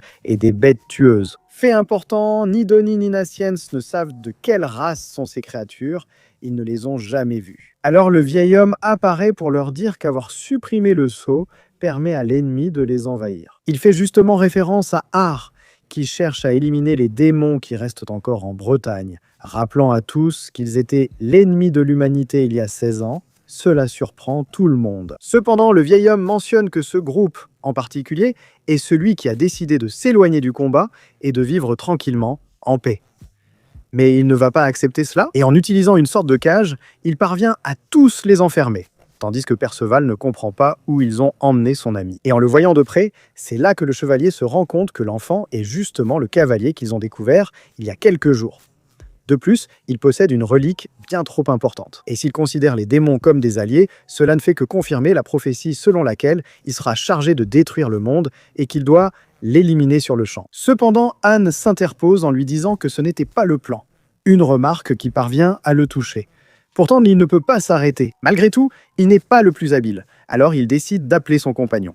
C'est cette créature géante qui, pour couronner le tout, utilise de la magie de haut niveau. Percival se retrouve donc assez acculé car son épée n'arrive pas à blesser l'ennemi qui résiste énormément. Cependant, pendant que cela se passe, on voit que le petit cheval, en essayant de se cacher, tombe sur Shin, qui semblait auparavant empoisonné ou quelque chose comme ça, mais il était simplement en train de dormir. Et c'est le moment pour lui, pour la 10e fois, de résoudre la situation. Pendant que les autres ne peuvent même pas intervenir dans le combat à cause de l'écart de niveau. Alors Anne décide d'affronter le chevalier qui a réussi à lui mentir malgré sa compétence. Cependant, il lui avoue qu'il a toujours dit la vérité, aussi bien sur le fait d'être un vieux chasseur que sur la perte de sa fille, un bébé, à cause des horribles démons. Et même s'il était son allié au début, il ne s'attendait pas à ce que l'un des enfants soit un cavalier de l'Apocalypse. Et c'est pourquoi il ne peut pas s'arrêter, sachant les dégâts que causent les démons et ce qu'il a dû endurer pendant la Grande Guerre. Donc, il n'a pas d'autre choix que d'en finir avec Perceval, qui est gravement blessé. Cependant, Shin apparaît pour corriger sa technique, car il doit combiner sa magie avec l'épée pour augmenter la puissance, la triplant. De plus, comme le nain s'adapte rapidement, il parvient à prendre le contrôle du combat, arrachant sans problème les 2 cornes de l'ennemi. Cependant, il baisse sa garde et cette créature essaie de le dévorer, mais Naciens profite de l'état de la bête et grâce à ses sorts, parvient à l'endormir. En sauvant le protagoniste pendant ce temps, le chevalier, n'ayant pas d'autre choix, finit par s'enfuir de l'endroit, ou comme il aime l'appeler, une retraite stratégique. Cependant, les démons restent encore scellés et le protagoniste ne peut pas le laisser s'échapper aussi facilement. Le vieil homme, surpris, commence à comprendre la pensée de l'enfant apparemment idiot. Car même si une race comme les démons a une aussi mauvaise réputation que dans toute communauté, il doit y avoir de bonnes créatures. De la même manière qu'il y a de la méchanceté parmi les humains. Comme son père, qui a assassiné son grand-père. Alors le vieil homme se demande à quel point la prophétie de ce cavalier est-elle réelle. En tout cas, tout le groupe arrive jusqu'au possible refuge de l'ennemi. Il s'agit en fait de cette grotte remplie de cristaux d'une qualité incroyable, où il pourrait facilement devenir riche. Et on voit Donnie avec une grande confiance qu'il n'a que lorsqu'il y a des gens puissants à ses côtés. Le fait est que, selon Naciens, et comme nous l'avons vu, le type n'est pas très doué au combat, ce qui serait un avantage pour eux. Mais il n'a pas non plus montré sa magie, qui pourrait être son atout caché. Et c'est à ce moment-là qu'il commence à entendre sa voix, reconnaissant qu'il n'est pas le plus fort, mais il découvre la vérité derrière lui. Et c'est un sort à effet lent où toute créature dans un rayon de 50 yards autour de lui commence à remonter le temps, jusqu'à leur stade de bébé, quelque chose qu'ils ne peuvent pas éviter. Alors tous commencent à voir leur transformation vers un stade où ils ne pourront même plus utiliser la magie. En plus, leur attitude, leurs souvenirs et leur personnalité redeviennent aussi ceux d'un simple enfant. Et même si cela n'affecte pas Aang aussi rapidement que les autres, qui sont un peu plus petits. Tous auront le même destin et c'est l'occasion parfaite pour le chevalier d'en finir avec le cavalier de la mort, qui, même en tant que bébé, ne pleure même pas. C'est un gars solide. Malgré tout, il est très difficile de mettre fin à une créature aussi innocente, qui, même sans rien comprendre, montre un attachement à l'épée. Et une grande force pour ses 4 kilos, et là où il ne renonce pas, essayant de se battre autant qu'il peut avec une tendresse abominable. Pendant ce temps, Aang, encore bébé, essaie aussi de l'arrêter. Bien que cette petite fille lui rappelle sa fille morte dans ses bras, ce traumatisme le hante toujours. Que cela n'arrive à personne d'autre, et que, selon la prophétie, c'est ce qui arrivera si les cavaliers restent en vie.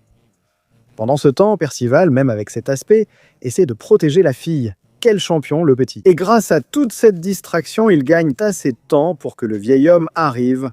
Heureusement, il ne semble pas souffrir des effets de la magie. Cependant, on ne tarde pas à comprendre ce qui se passe, puisque le vieil homme lui-même le confronte en découvrant que ce chevalier d'Arthur se trouve dans cette grotte. En effet, les cristaux présents partout dans cet endroit ont la capacité de se connecter avec le monde des morts. Et c'est ce qu'attend le plus un père qui a perdu sa fille de façon aussi horrible. Il lui répond également que les effets de son pouvoir rendent 1 année de vie par minute. C'est pourquoi il a été si facile pour les protagonistes de revenir 10 ans en arrière. Mais le vieil homme a un compte de 3000 almanachs qui, au minimum, nécessite 3 jours pour faire effet. Donc évidemment, il n'est pas humain. Et il lui propose qu'il peut lui rendre sa fille pour un certain temps s'il lève le sort qu'il a jeté sur les enfants. C'est quelque chose en quoi le chevalier n'a pas vraiment confiance jusqu'à ce que la révélation arrive. En fait, le vieil homme cache sa véritable identité. Il s'agit de Gunther, l'un des 7 péchés capitaux, qui sont les ennemis jurés de ces chevaliers.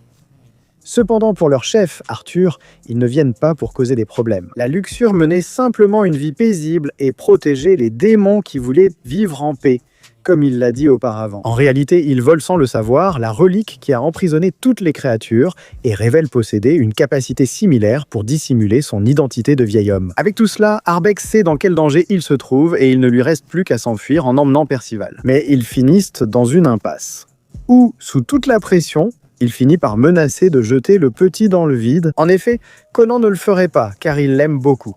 Alors Gunther utilise la méthode classique et recrée le bébé du chevalier, qui ne peut rien faire, littéralement. C'est la motivation de sa vie, et même s'il sait que c'est une illusion, elle repose sur le souvenir de sa fille. Même si les caresses et la chaleur de son corps sont fausses, il ne peut pas décrire une meilleure sensation que ce moment. Il se calme complètement et parle avec le péché de simplement ramener les enfants à la normale, puisqu'il a accompli son objectif de vie, qu'il y a des années, c'est Arthur qui le lui avait promis s'il rejoignait son groupe de chevaliers. Cependant, il a toujours douté que son chef tienne vraiment sa promesse et ne lui montre qu'une reconstitution pour le rassurer. Alors il remercie Gunther, tandis qu'il semble que tout va bien se terminer. Cependant, à l'horizon, 2 flèches imprégnées de magie s'approchent, l'une visant Percival, pour laquelle Gunther prend des risques sans se soucier de rien. Et heureusement, il parvient à mettre le petit en sécurité.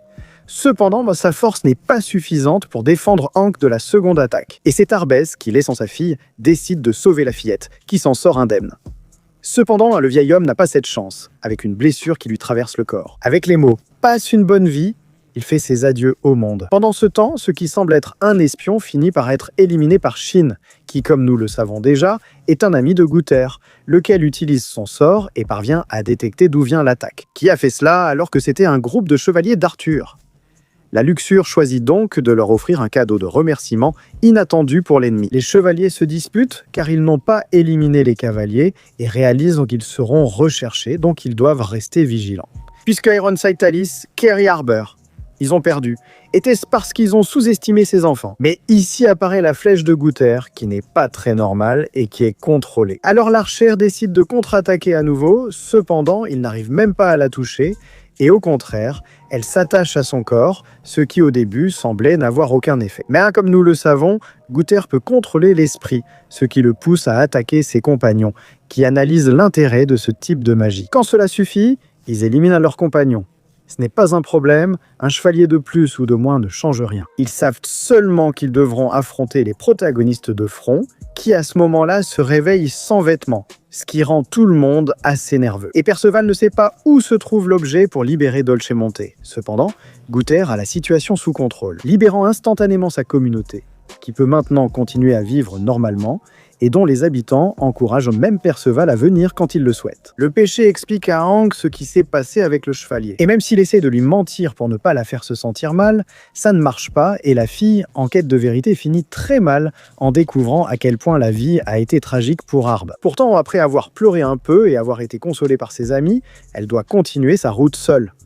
Car pour Gutter, son travail avec les démons est ce qu'il y a de plus important. Cependant, en cas d'urgence, il sera de là pour les cavaliers et pour les gens de bien.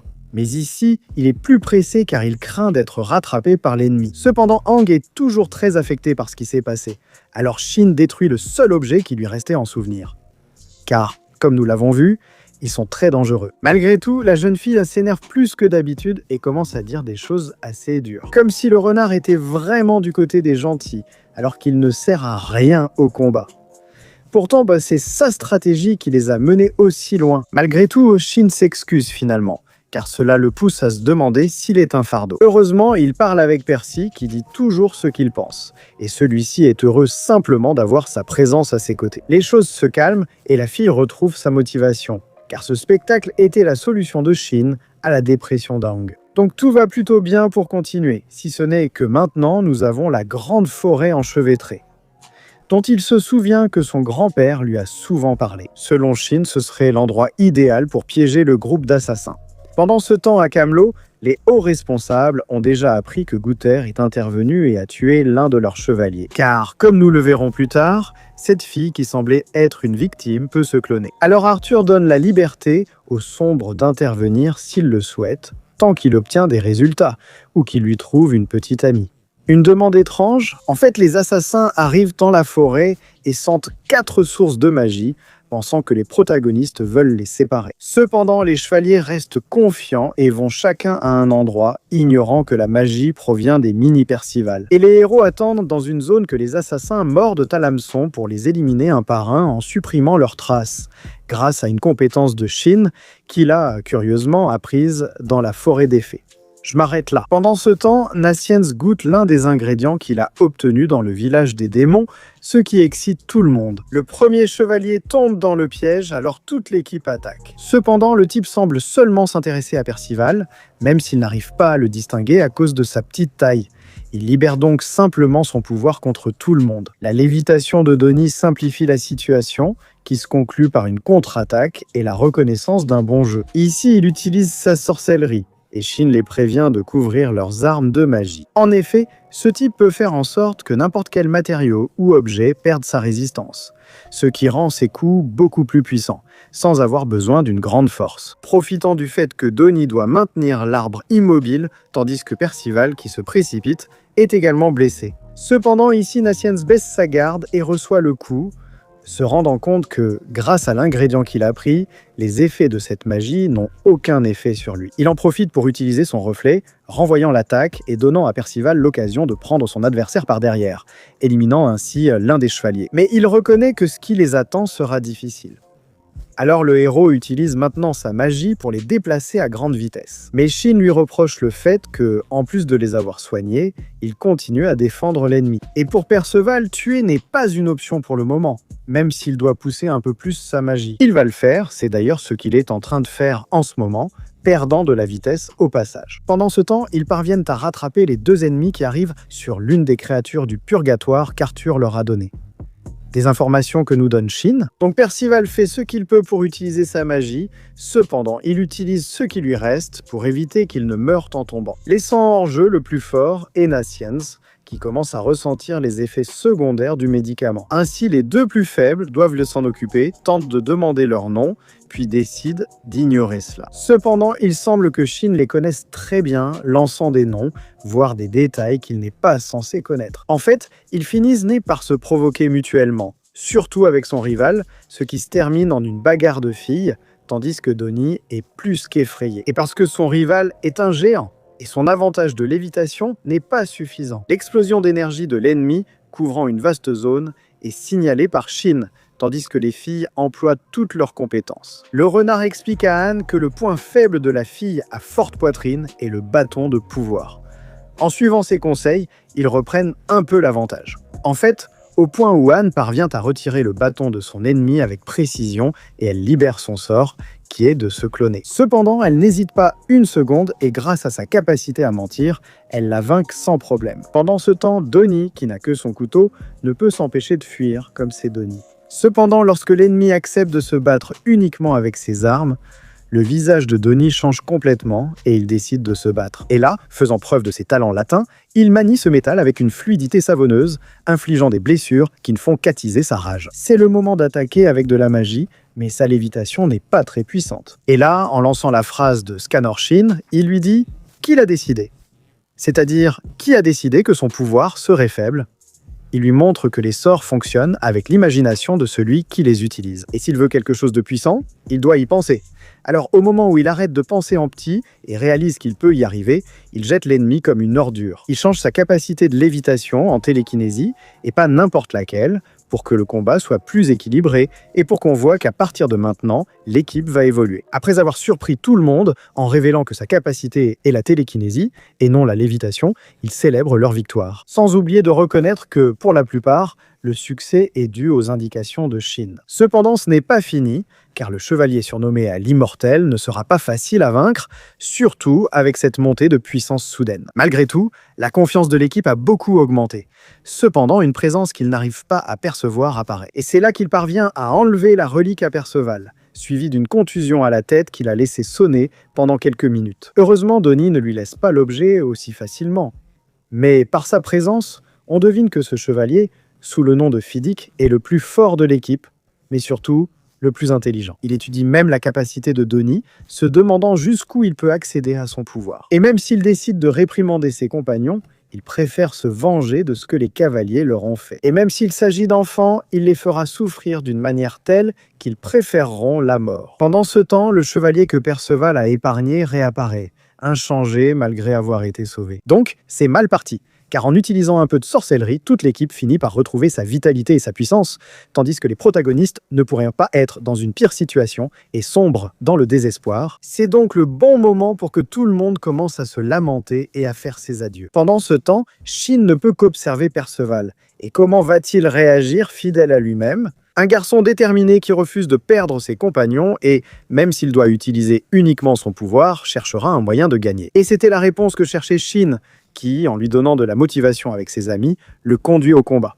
Il lance donc une attaque assez puissante. Ce qui, pour l'état actuel de Perceval, est un miracle, mais qui ne représente pas grand-chose pour ses ennemis. Cela dit, avec cette montée d'adrénaline, tous les enfants reprennent courage, faisant comprendre à Fidik qu'une partie de la motivation de tous vient de ce cavalier nain. Il lance donc une attaque groupée qui semblait viser Perceval. Cependant, en réalité, il visait le véritable chef sans qui ses enfants ne seraient jamais allés aussi loin. Ainsi, le renard se retrouve entouré d'ennemis pendant qu'il lui demande comment il connaît autant d'informations sur eux. Il lui propose même un marché. S'il leur donne de bonnes informations, il n'aura pas une mort aussi douloureuse. Cependant, Shin répond par une contre-offre et leur dit qu'il leur donnera les informations dont ils ont besoin s'ils laissent partir ses enfants. Ils ne peuvent pas accepter cela, car c'est la mission de leur roi Arthur. Tout cela, tandis que les autres ne peuvent rien faire pour entrer dans cette sorte de cellule imprégnée de magie et très puissante. En faisant ses adieux à Perceval, il lui dit qu'ils ne se reverront plus, laissant entendre qu'il accepte son destin. Et c'est ce qu'il fait, mais pas sans se battre, car il finit par être plus rapide que l'éclair. Pendant ce temps, l'un des chevaliers est littéralement criblé de flèches mystérieuses. Et c'est là qu'il commence à démontrer sa supériorité, obligeant l'ennemi à paniquer. Ce qui les pousse à libérer de la magie dans une zone aussi restreinte. Ce qui est évidemment une mauvaise idée et qui nous donne l'occasion de voir l'apparition de Shin sous sa véritable forme. Comme Lancelot, l'archer, qui avec ses mains nues, parvient à retirer pas mal d'organes à l'ennemi, et où le chevalier, désormais désespéré, lui demande de lui dire son nom, mais en entendant Lancelot, il ne le reconnaît pas. Parce que littéralement, aucun ennemi de ce guerrier ne peut s'échapper sans mourir, et encore moins raconter son histoire. Fidi ne comprend pas ses propres attaques, dont il possède une grande variété, ainsi que la capacité de changer de forme. Il ne lui reste donc plus qu'à attaquer directement avec une tornade et quelques attaques au corps à corps que le renard, sans trop d'efforts, parvient à esquiver. À tel point qu'il commence même à demander après un chevalier et un forgeron qu'il recherche. Il a le temps de tout faire, ce que l'ennemi ignore et qu'il ne lui dirait pas de toute façon, car il s'avère que Shin peut lire dans les pensées. C'est important pour tous ceux de l'équipe qui ont pensé du mal de lui, à l'exception de Perceval, qui a à peine la capacité de bien parler. Ainsi se sentant complètement dépassé, il décide de s'enfuir à cheval. Au moins, il pourra prévenir les autres à propos de cet ennemi qui jusqu'à présent reste secret pour tout le monde. Cependant, Lancelot, n'utilisant que le couteau de Donnie, lance une attaque éclair si puissante qu'il désintègre complètement l'ennemi. C'est quelque chose qu'Arthur ressent lorsque son pendentif est détruit. Ainsi, pour la première fois, il sent qu'il doit mettre de côté sa recherche d'une fiancée et prendre les chevaliers plus au sérieux. Les collègues, en ce moment même, sont justement en train de réfléchir au mystère que représente leur nouveau ou ancien camarade. Qu'est-ce que le renard essayait d'éviter ? La méfiance de son équipe, du moins jusqu'à ce qu'il entende Perceval penser que son ami va bien et qu'il ne l'a pas perdu, contrairement à son grand-père. Il se calme donc et décide de se présenter à tous comme l'un des guerriers du grand roi des lions, dont la mission est de protéger et d'escorter le jeune cavalier et ses compagnons jusqu'à la grande ville. En testant au passage la détermination de cette équipe si improvisée, et pendant qu'il parle, il offre une sépulture décente aux chevaliers. Ainsi, à Acien, il se rend compte que des créatures possédant de telles capacités viennent normalement du royaume des fées. C'est quelque chose qu'il ne nie pas et qui sera important, mais il change de sujet lorsque Perceval veut qu'il lise ses pensées, qui sont assez particulières. Mais il n'y a pas de temps pour jouer, car Pelgar revient pour reprendre ce qu'ils avaient laissé en suspens. Mais Lancelot, ne pouvant révéler plus de son pouvoir, doit encore utiliser un de ses sorts, les emmenant tous directement jusqu'à la grande ville de Léon, où le prochain objectif est de rencontrer le grand roi. Cependant, les deux paysans s'étonnent de tout,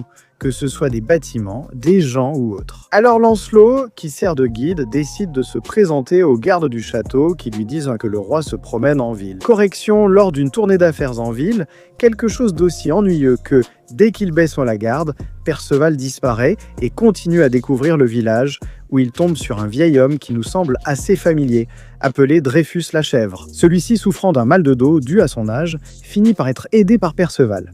Il l'aide à porter ses affaires jusqu'à la taverne du cochon qui se trouve au bout de la rue. Cependant, en chemin, il rencontre ce qui semble être un enfant assez empathique. Et ce n'est pas tout, il prend confiance en voyant l'objet qui l'accompagne, se présentant comme Méliodas, la bête et le propriétaire de la taverne, qui cherchait une surprise incroyable. Mais pas autant que la nourriture qui l'attend, qui semble délicieuse, mais qui concentre les pires saveurs qu'une personne puisse goûter. C'est ainsi que Perceval perd connaissance, allant même jusqu'à voir son grand-père décédé, tandis que le reste de l'équipe le cherche partout. Lancelot quitte le groupe pendant que le protagoniste se réveille dans son lit. Et c'est là que nous voyons comment le roi Méliodas connaît son nom grâce au casque et à l'insigne qu'il portait, mentionnant même son grand-père Vergis. Quelque chose qui semble suspect à Perceval, mais quand il commence à lui dire qu'il est Méliodas, le roi de Léonesse, Perceval éclate de rire, car il ne peut pas croire qu'un enfant pratiquement de sa taille soit le chef. Malgré tout, moi il s'en fiche, ne tente pas d'expliquer et se limite à lui souhaiter la bienvenue, rendant la conversation plus sérieuse. Puisque le protagoniste lui demande s'il est vraiment l'un des cavaliers de l'Apocalypse qui va détruire le monde, si Arthur est vraiment le méchant, et pourquoi son grand-père a dû mourir. Cependant, il ne lui répond tout simplement rien et décide de l'emmener faire une promenade. Un type incroyable, j'espère qu'il aura sa propre série un jour. En fait, il l'emmène voir Dreyfus et Hendrickson, qui se révèlent très gentils, même s'ils sont un peu trop enthousiastes à l'idée de l'étudier. Il se dirige donc à la forge de Hauser, que nous avons déjà vu il y a quelques épisodes.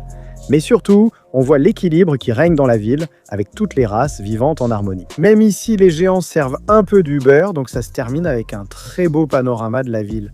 Pendant ce temps, Perceval demande s'il n'y a pas de démons ici, car il en a rencontré de très gentils. Comme c'est un peu confus pour Méliodas, même Perceval essaie de lui faire une blague en parlant le dialecte démoniaque. Mais le roi se révèle encore plus astucieux car lui aussi sait des choses. Une bonne relation commence entre ces deux-là, car Perceval semble reconnaissant de pouvoir être dans un endroit où il ressent autant de paix et de tranquillité. Cependant, Méliodas l'arrête, car selon lui, ce bonheur prendra bientôt fin, lui demandant directement son aide pour sauver le monde. En fait, pas seulement à lui, mais aussi aux 4 cavaliers de l'Apocalypse.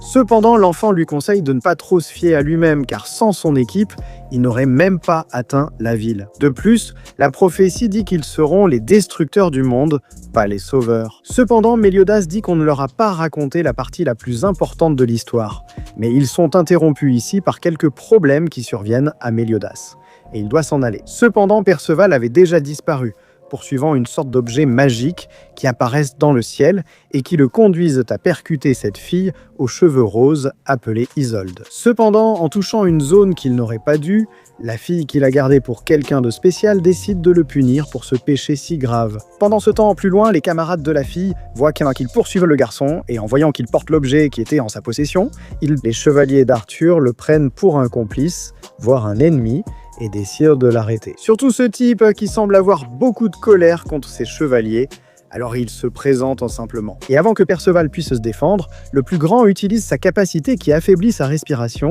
et lui enlève la parole. Alors tout le monde commence à l'attaquer sans raison. Et avant de les capturer comme il se doit, et comme le suggère ce mec à la perruque, il décide de le tuer. Ne connaissant pas son niveau de puissance, il affronte la fille, qui finit par révéler beaucoup de surprises. Cependant, dès que Perceval utilise un peu de son pouvoir, la malédiction qu'il lui avait lancée leur fait littéralement peur. Et il s'échappe comme il peut de son corps, retrouvant sa voix, tandis que l'attaque de la fille est renvoyée avec une telle intensité qu'elle met Isolde à terre. Et maintenant, c'est la perruque qui, pour défendre sa femme, utilise sa magie des ténèbres, tandis qu'il ne laisse pas le garçon s'expliquer. Cependant, avant qu'il ne puisse l'attaquer, le reste de l'équipe apparaît pour le défendre. Mais cet émo utilise à nouveau la malédiction contre tout le monde. Ils sont complètement affectés et gravement blessés, ce qui fait que Perceval perd la raison. Et tandis que les guerriers chantent leur victoire, le niveau d'aura de l'enfant commence à augmenter dangereusement pendant qu'il récite des paroles dans une autre langue. Cela aurait pu être une explosion si ce n'était pas pour l'apparition, au moment précis, de ce type appelé Tristan. Mais la tension ne s'arrête pas, car en ce moment, Méliodas a des problèmes, puisqu'un guerrier important dont ils avaient besoin s'est échappé et erre maintenant dans la ville. Cependant, il décide de confier la tâche à Lancelot, car il reçoit l'appel de l'ancien roi de Léone, le célèbre Bartra. Ce dernier semble avoir une sorte de rêve prémonitoire, confirmant que les 4 cavaliers vont se réunir comme le veut le destin. Mais la pluie fine, la lune et les vents violents annoncent la perte de l'espoir, ce qui inquiète Méliodas. À l'autre bout de la ville, l'arrivée du garçon aux cheveux blancs apaise la situation. En effet, même si les inconnus peuvent être des alliés d'Arthur, ils n'ont aucune preuve de cela pour justifier la raclée qu'ils ont reçue. Ainsi, Lémo est obligé de lever sa malédiction, ce qui ne semble pas vraiment lui plaire. Malgré tout, il doit obéir au prince de Léone, qui les confronte. Pour ne pas s'être informé que la pièce que Perceval possède, et pour laquelle il est accusé, a été récupérée par des alliés il y a quelques jours. Ainsi, Lémo fait passer cela pour un petit malentendu, tandis que le dégoût se lit sur son visage à cause de Perceval, qui, à ce moment-là, plongé dans l'obscurité et incapable de voir ses amis, commence à perdre le contrôle. Il saisit le bras du chevalier et le serre à tel point qu'en retirant son gant, il découvre une nécrose inquiétante. Heureusement pour lui-même, afin qu'il ne puisse pas attaquer quelqu'un d'autre. Tristan intervient en l'envoyant d'un coup de pied dans les airs. Et où? Oui, l'affronter? Cependant, il veut d'abord discuter, car ce n'est pas à lui de le considérer comme un ennemi, à moins d'y être forcé. Mais Perceval, à ce moment-là perdu et parlant une langue étrange, oblige Tristan à utiliser son attaque divine pour révéler qu'il ne s'agit pas d'un démon. Cependant, cela n'empêche pas le nain de l'attaquer, alors Tristan est obligé de riposter en infligeant 2 blessures assez graves. Mais en même temps, pas pour quelqu'un comme Perceval, une menace qu'ils devront exterminer. Cependant, le reste des garçons se place devant lui pour le soutenir comme toujours.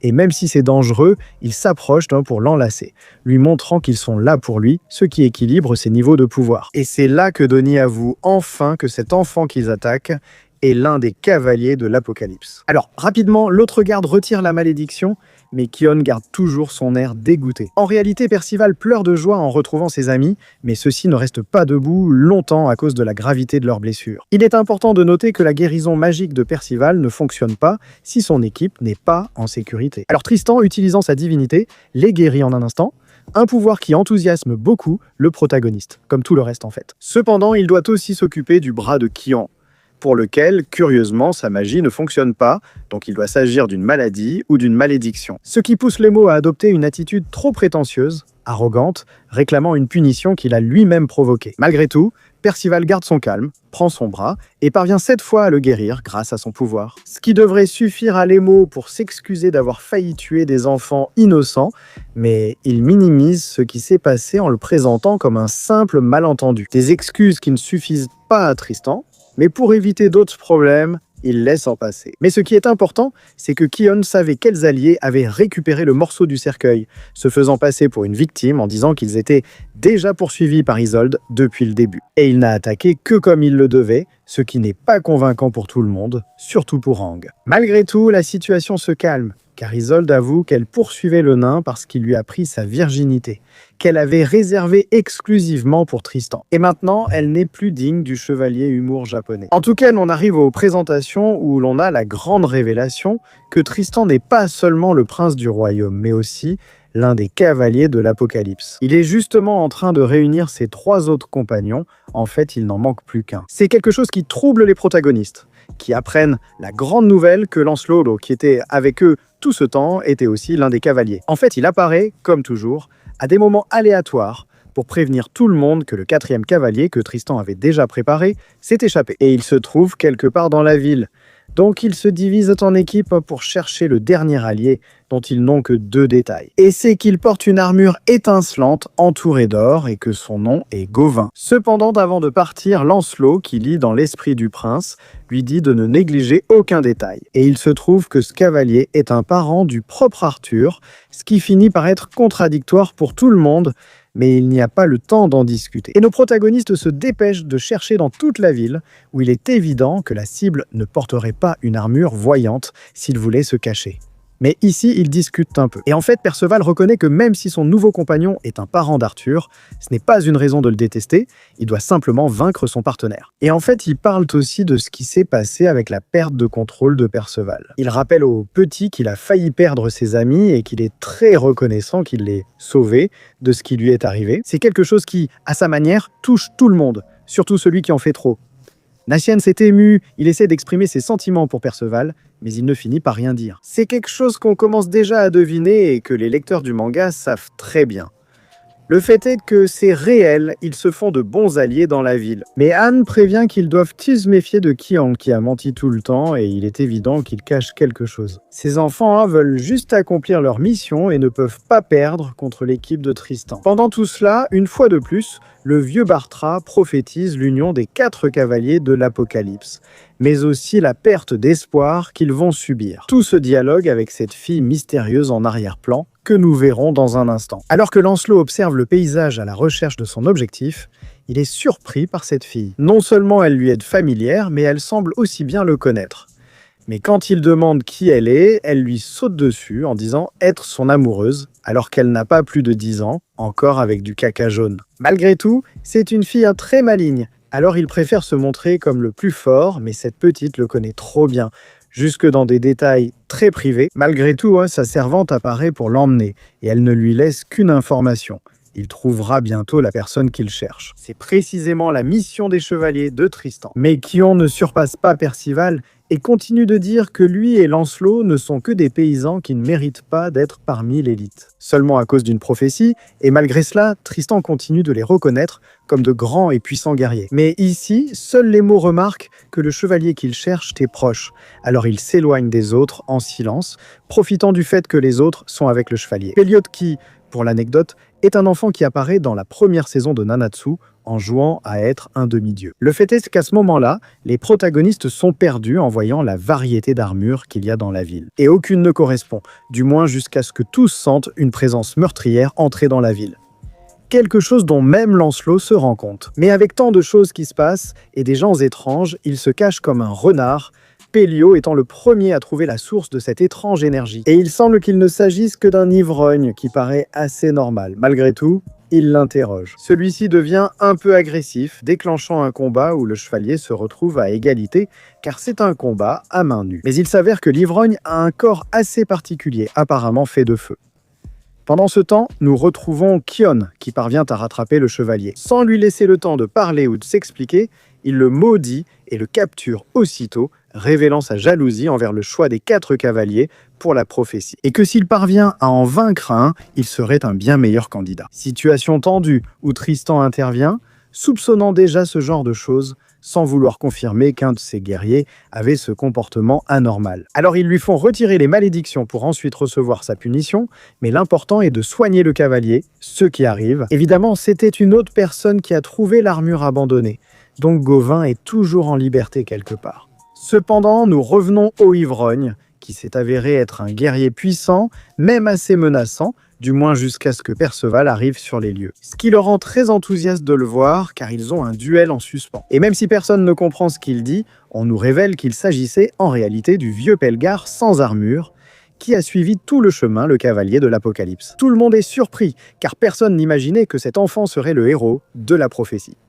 Cependant, le principal reste d'éliminer un chevalier d'Arthur. Et pendant qu'ils évacuent les gens, les plus puissants doivent l'affronter. Cependant, le chevalier sacro prend les commandes, car c'est son devoir de protéger les gens, mais surtout le petit. Pendant que nous nous éloignons, Isolde continue de pleurer son amour non partagé, tout en sentant une grande présence derrière elle, avec une voix grave qui essaie de la réconforter, lui disant à quel point elle est belle et forte. Et le fait qu'elle ne devrait pas perdre son temps avec des hommes insignifiants qui ne la méritent pas. Situation de flirt ou d'intensité, qui, même si elle ne porte pas beaucoup de fruits pour le moment, nous permet de découvrir la véritable Isolde. Et quelle présence brutale possède Gawain, qui est l'héritière du soleil, et qui, justement, au milieu de son discours d'amour, est interrompue par la bataille dans la ville, laquelle est quelque peu bloquée par le pouvoir de Pélio, qui désorganise les attaques du gros. Cependant, rien qu'en utilisant son pouvoir magique, elle est suffisamment forte pour tout faire exploser. Et là où Gawain prend soin de sa nouvelle fille, l'obligeant à intervenir tandis que Perceval s'occupe de garder les autres en sécurité. Pourtant, le pouvoir du feu lui a toujours causé des problèmes. Ce n'est pas une exception, car même s'il a mûri, il ne gère toujours pas Pelgan, qui préfère l'emmener comme subordonné plutôt que de le tuer. Et peu importe les astuces qu'il utilise, le nain, elles ne finissent pas par fonctionner. Mais ici, d'un simple claquement de doigts, l'énorme pouvoir de l'obscur disparaît avec l'arrivée de cette fillette, comme l'appelle Pelgar. Mais elle lui répond qu'il est facile de contrôler les attaques d'un simple utilisateur de feu, ce qui littéralement le met hors de lui. Cependant, le pouvoir doré de la fille éteint sa flamme sans effort, simplement parce qu'il a interrompu son moment de flirt. Alors imagine, puissante, c'est quelque chose qui surprend toujours Perceval. Pendant ce temps, Tristan arrive aussi à l'endroit où il n'avait pas pu voir le genre du soi-disant chevalier. Ils en profitent mais pour faire connaissance, tandis que Pelgar se remplit de puissants adversaires voulant l'affronter. Et le renard apparaît. C'est quelque chose d'important car il finit par comprendre que, d'après les descriptions que lui a données le vieux sage, ces 4 enfants correspondent aux cavaliers épiques de l'Apocalypse, les plus grands ennemis de leur roi, réunis en un seul endroit. Donc son excitation est évidente face au bataillon qui nous attend. Cependant, les choses ne sont pas si simples, car même si nous avons la réunion épique des cavaliers destinés à vaincre le roi Arthur, il semble que Pelgar, bien qu'il les respecte, n'a pas peur de les affronter. Malgré tout, Lancelot, qui ne ressent aucune intention meurtrière chez ce type, lui dit que c'est sa chance de s'échapper. Cela crée un problème dans l'équipe, car Tristan veut le capturer. Quant à Gawain, très offensée d'être traitée comme une enfant, elle veut l'exterminer. Et c'est Perceval qui s'approche simplement de l'ennemi, en cachant son arme, tout en lui disant que, contrairement à son propre père ou à Arthur, il n'a aucune raison de le détester, d'autant plus qu'il sait qu'il n'est pas une mauvaise personne. C'est quelque chose qui est évident en voyant sa différence avec les autres, les ténèbres. Cependant, il profite de cela et de la naïveté de Perceval pour le capturer et suivre le conseil du renard de s'échapper, évitant ainsi d'être touché par le sort du cube parfait. Et même si on voit que Perceval se sent trompé, il ne résiste pas vraiment. Et on sent bien que ce type plaît à Perceval. Pendant ce temps, Donnie et les autres, inquiets, essaient d'annuler la magie. Mais ce sera impossible même pour Tristan, qui reproche à Lancelot de ne rien faire pour arrêter Pelgar. Mais le renard ne se méfie pas non plus du chevalier, alors ils envoient Sampelio chercher quelqu'un de fort pour retirer le sceau. Cependant, ils l'ont plus près qu'ils ne le pensaient avec Gawain, qui, avec une simple prière et le pouvoir du soleil, détruit le sortilège. Et maintenant, tout comme Tristan, ils partent à la recherche de Pelgar, et même si l'albinos est un peu lent, la musclée prend même la tête, avec une vitesse incroyable, et une attaque si puissante qu'on se rend compte qu'il ne se soucie pas de la vie de Perceval. Et bien sûr, c'est Pelgar qui finit par éloigner l'enfant, et reçoit toute l'attaque, ce qui le laisse complètement vulnérable. Mais le nain ne peut pas laisser tuer l'obscur qui vient de le sauver, et il assène un bon coup à la fille. Mais cela ne fait qu'empirer son humeur, et elle lui rend un énorme coup de pied qui l'assomme pendant quelques secondes. Pendant ce temps, Gawain se vante d'incarner la perfection et d'être invincible. On apprend alors qu'il descend d'un grand roi. Mais ici, Tristan intervient et essaie d'arrêter la fille qui va beaucoup trop loin. Mais Gawain en profite pour dénigrer le fait qu'elle soit comparée à 3 enfants alors qu'elle est si parfaite. Si quelqu'un a une objection, il peut le prouver avec des épées non décoratives, ce qui provoquerait n'importe qui. Mais l'albinos n'attaquera aucun camarade parce qu'il a ses propres codes. Il préfère recevoir un coup de la fille musclée. Alors Perceval s'en mêle à nouveau avec des paroles si blessantes qu'elles ne font qu'augmenter la force dans le poing de la fille musclée. Mais avant le grand final pour le nain, Pelgar reçoit tout l'impact. Et même s'il est assez blessé, la magie de contention que lui avait lancée Péliodantes ne fait plus effet et il peut se battre avec toute sa magie. Alors Gauvin invoque à nouveau le pouvoir du soleil pour combattre ce misérable survivant comme il l'appelle. Cependant, contrairement à la victoire qu'il attendait, un coup de masse surgit parmi les flammes, lui donnant une leçon d'humilité même s'il ne le comprend pas tout de suite. Et le chevalier dévie toutes les attaques comme il peut. Non pas parce qu'il est plus puissant, mais parce qu'il a plus de technique. Ainsi, quand la fillette se fatigue, il en profite pour l'endormir longtemps, ce qui lui fait réaliser que sa magie et son potentiel sont remarquables. Mais elle reste une débutante, ce qui trouble l'esprit de Gauvin, qui avait l'habitude de toujours gagner et de faire le contraire. La réaction à laquelle on s'attendrait, il se met à pleurer comme un nouveau-né. Un drame qui n'a pas besoin de Pelgar, qui finit par s'enfuir de l'endroit car il a aussi perdu l'envie de continuer à se battre. Et puisque Tristan, par reconnaissance, ne veut pas non plus l'attaquer, il se contente de promettre qu'il fera de Perceval son disciple, ce que le nain n'accepterait jamais. Mais il lui envoie bien un petit cadeau. Pendant ce temps, Gauvin ne cesse de pleurer à chaudes larmes car elle était censée être un être invincible selon ses parents. C'est quelque chose que le protagoniste ne sait pas comment calmer. Mais Tristan, en lui apportant l'idée et reconnaissant sa force, aide la jeune fille à retrouver sa personnalité. C'est ainsi qu'on a pu la contrôler avec le temps. Malgré tout, Perceval ne lui pardonne pas totalement et lui donne à chaque occasion une leçon d'humilité, lui rappelant qui a humilié une petite fille. Parce que, comme les autres, elle a 16 ans, donc Lancelot, qui a lui aussi une grande vision, est rassuré que la situation soit résolue. Cependant, se calme l'alerte sur la présence de quelqu'un d'autre en ville, mais cette fois, bien plus dangereux.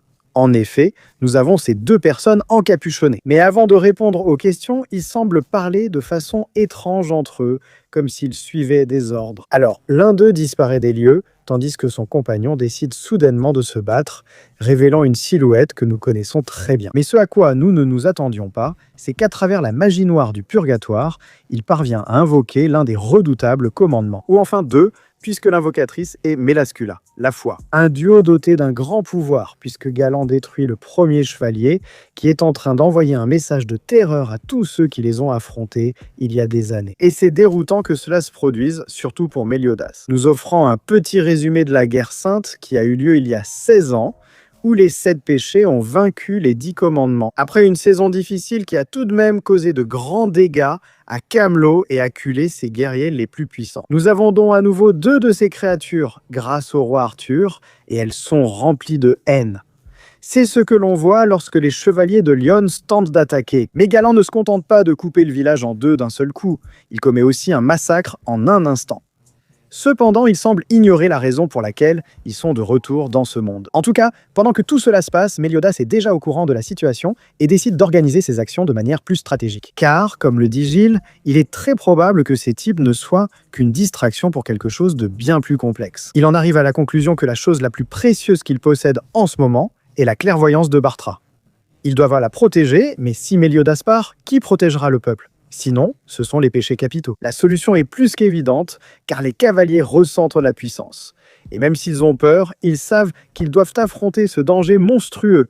Ils se téléportent donc sur place. Même si l'ennemi s'attend à ses rivaux, il découvre un groupe d'enfants peu impressionnant. Mais il remarque que le débardeur de l'un d'eux renferme le pouvoir du soleil. Un personnage que Galan connaît très bien, et Tristan possède l'obscurité, la lumière des parents les plus puissants. En plus, Lancelot apparaît, ce qui était déjà assez évident, mais on nous confirme qu'il concentre le pouvoir de ses parents. La fée et le renard sont là, et puis Percival. Ainsi, les 4 chevaliers réunis sont quelque chose de dangereux. Ce qu'Arthur observe aussi de loin. Et même s'ils ne sont pas impressionnants, le roi sombre connaît leur potentiel. Il est tout de même surpris que sa propre nièce soit la femme de l'équipe, car c'est en gros sa famille contre lui. Cependant, cela semble être une situation amusante pour le type qui décide maintenant de visiter lui-même la ville pour voir la qualité qu'il y a. Et c'est ainsi que nous commençons un combat où Galan libère une rafale de coups qui, malgré sa vitesse, ne parvient à toucher que les 2 membres les plus lents de l'équipe. Mais Tristan, qui a réussi à l'esquiver, doit affronter Mélascula et Lancelot contre Galan. Mais Gagwen, qui semblait avoir reçu le coup, s'interpose car il veut en faire son propre combat. Et au début, aucun des coups de l'ennemi ne lui fait de mal. Pendant ce temps, Tristan, assez sous-estimé, décide d'utiliser le pouvoir de sa mère. Ce qui prouve que les nains ne sont pas si faibles, même Perceval qui après avoir soigné son corps commence à surcharger sa magie. Pendant ce temps, Gagwen commence à être un peu dépassé. car ses attaques ne sont pas non plus efficaces, ce dont profite Galante pour punir la jeune fille sans l'attaquer directement. Ici, il semble que le violet commence à souffrir car les souvenirs de son passé et ce qu'Arthur lui a implanté lui chamboulent un peu la tête. C'est curieux, mais cela ne dure pas longtemps. Malgré tout, c'est assez de temps pour que Gagwen retrouve sa forme. Et avant de continuer à recevoir des coups, il réplique avec sa dague qu'il peut combiner avec sa capacité de téléportation, réussissant à blesser l'ennemi, mais surtout en le coupant en plein milieu. Même avec la confiance de la jeune fille, il est clair qu'il ne mourrait pas si facilement. Cependant, avant que ses fibres ne puissent se régénérer, l'une des marionnettes inoffensives de Percival apparaît pour lui exploser le corps avec une telle force et magie qu'il retrouve sa forme originale, ce qui est plus important qu'il n'y paraît. En même temps, Tristan vit un moment difficile car son pouvoir est insuffisant. Cependant, avant de s'offenser d'être sous-estimé pour cela, de ne pas être à la hauteur de ses parents, il sait que c'est vrai et il trouve ça génial parce qu'il les admire énormément. Et c'est justement à ce moment-là qu'ils sont interrompus par une fée inconnue qui finit par tromper Melascula. En utilisant ses pensées, elle découvre que son compagnon, celui qui s'est échappé au début, se dirige vers le sous-sol du château. Tout cela a été possible car cette petite créature n'est autre que Lancelot déguisé, qui en plus lui rappelle son passé. Des paroles qui tourmentent l'esprit du commandement, si bien que la malédiction d'Arthur finit par la transformer en un serpent géant qui menace de détruire la ville. C'est quelque chose qui met vraiment Tristan en colère, et avant de laisser ses compagnons être tués, il active le pouvoir de son père qu'il n'aime pas utiliser, mais avec lequel il détruit l'ennemi d'un seul coup et avec une présence incroyable.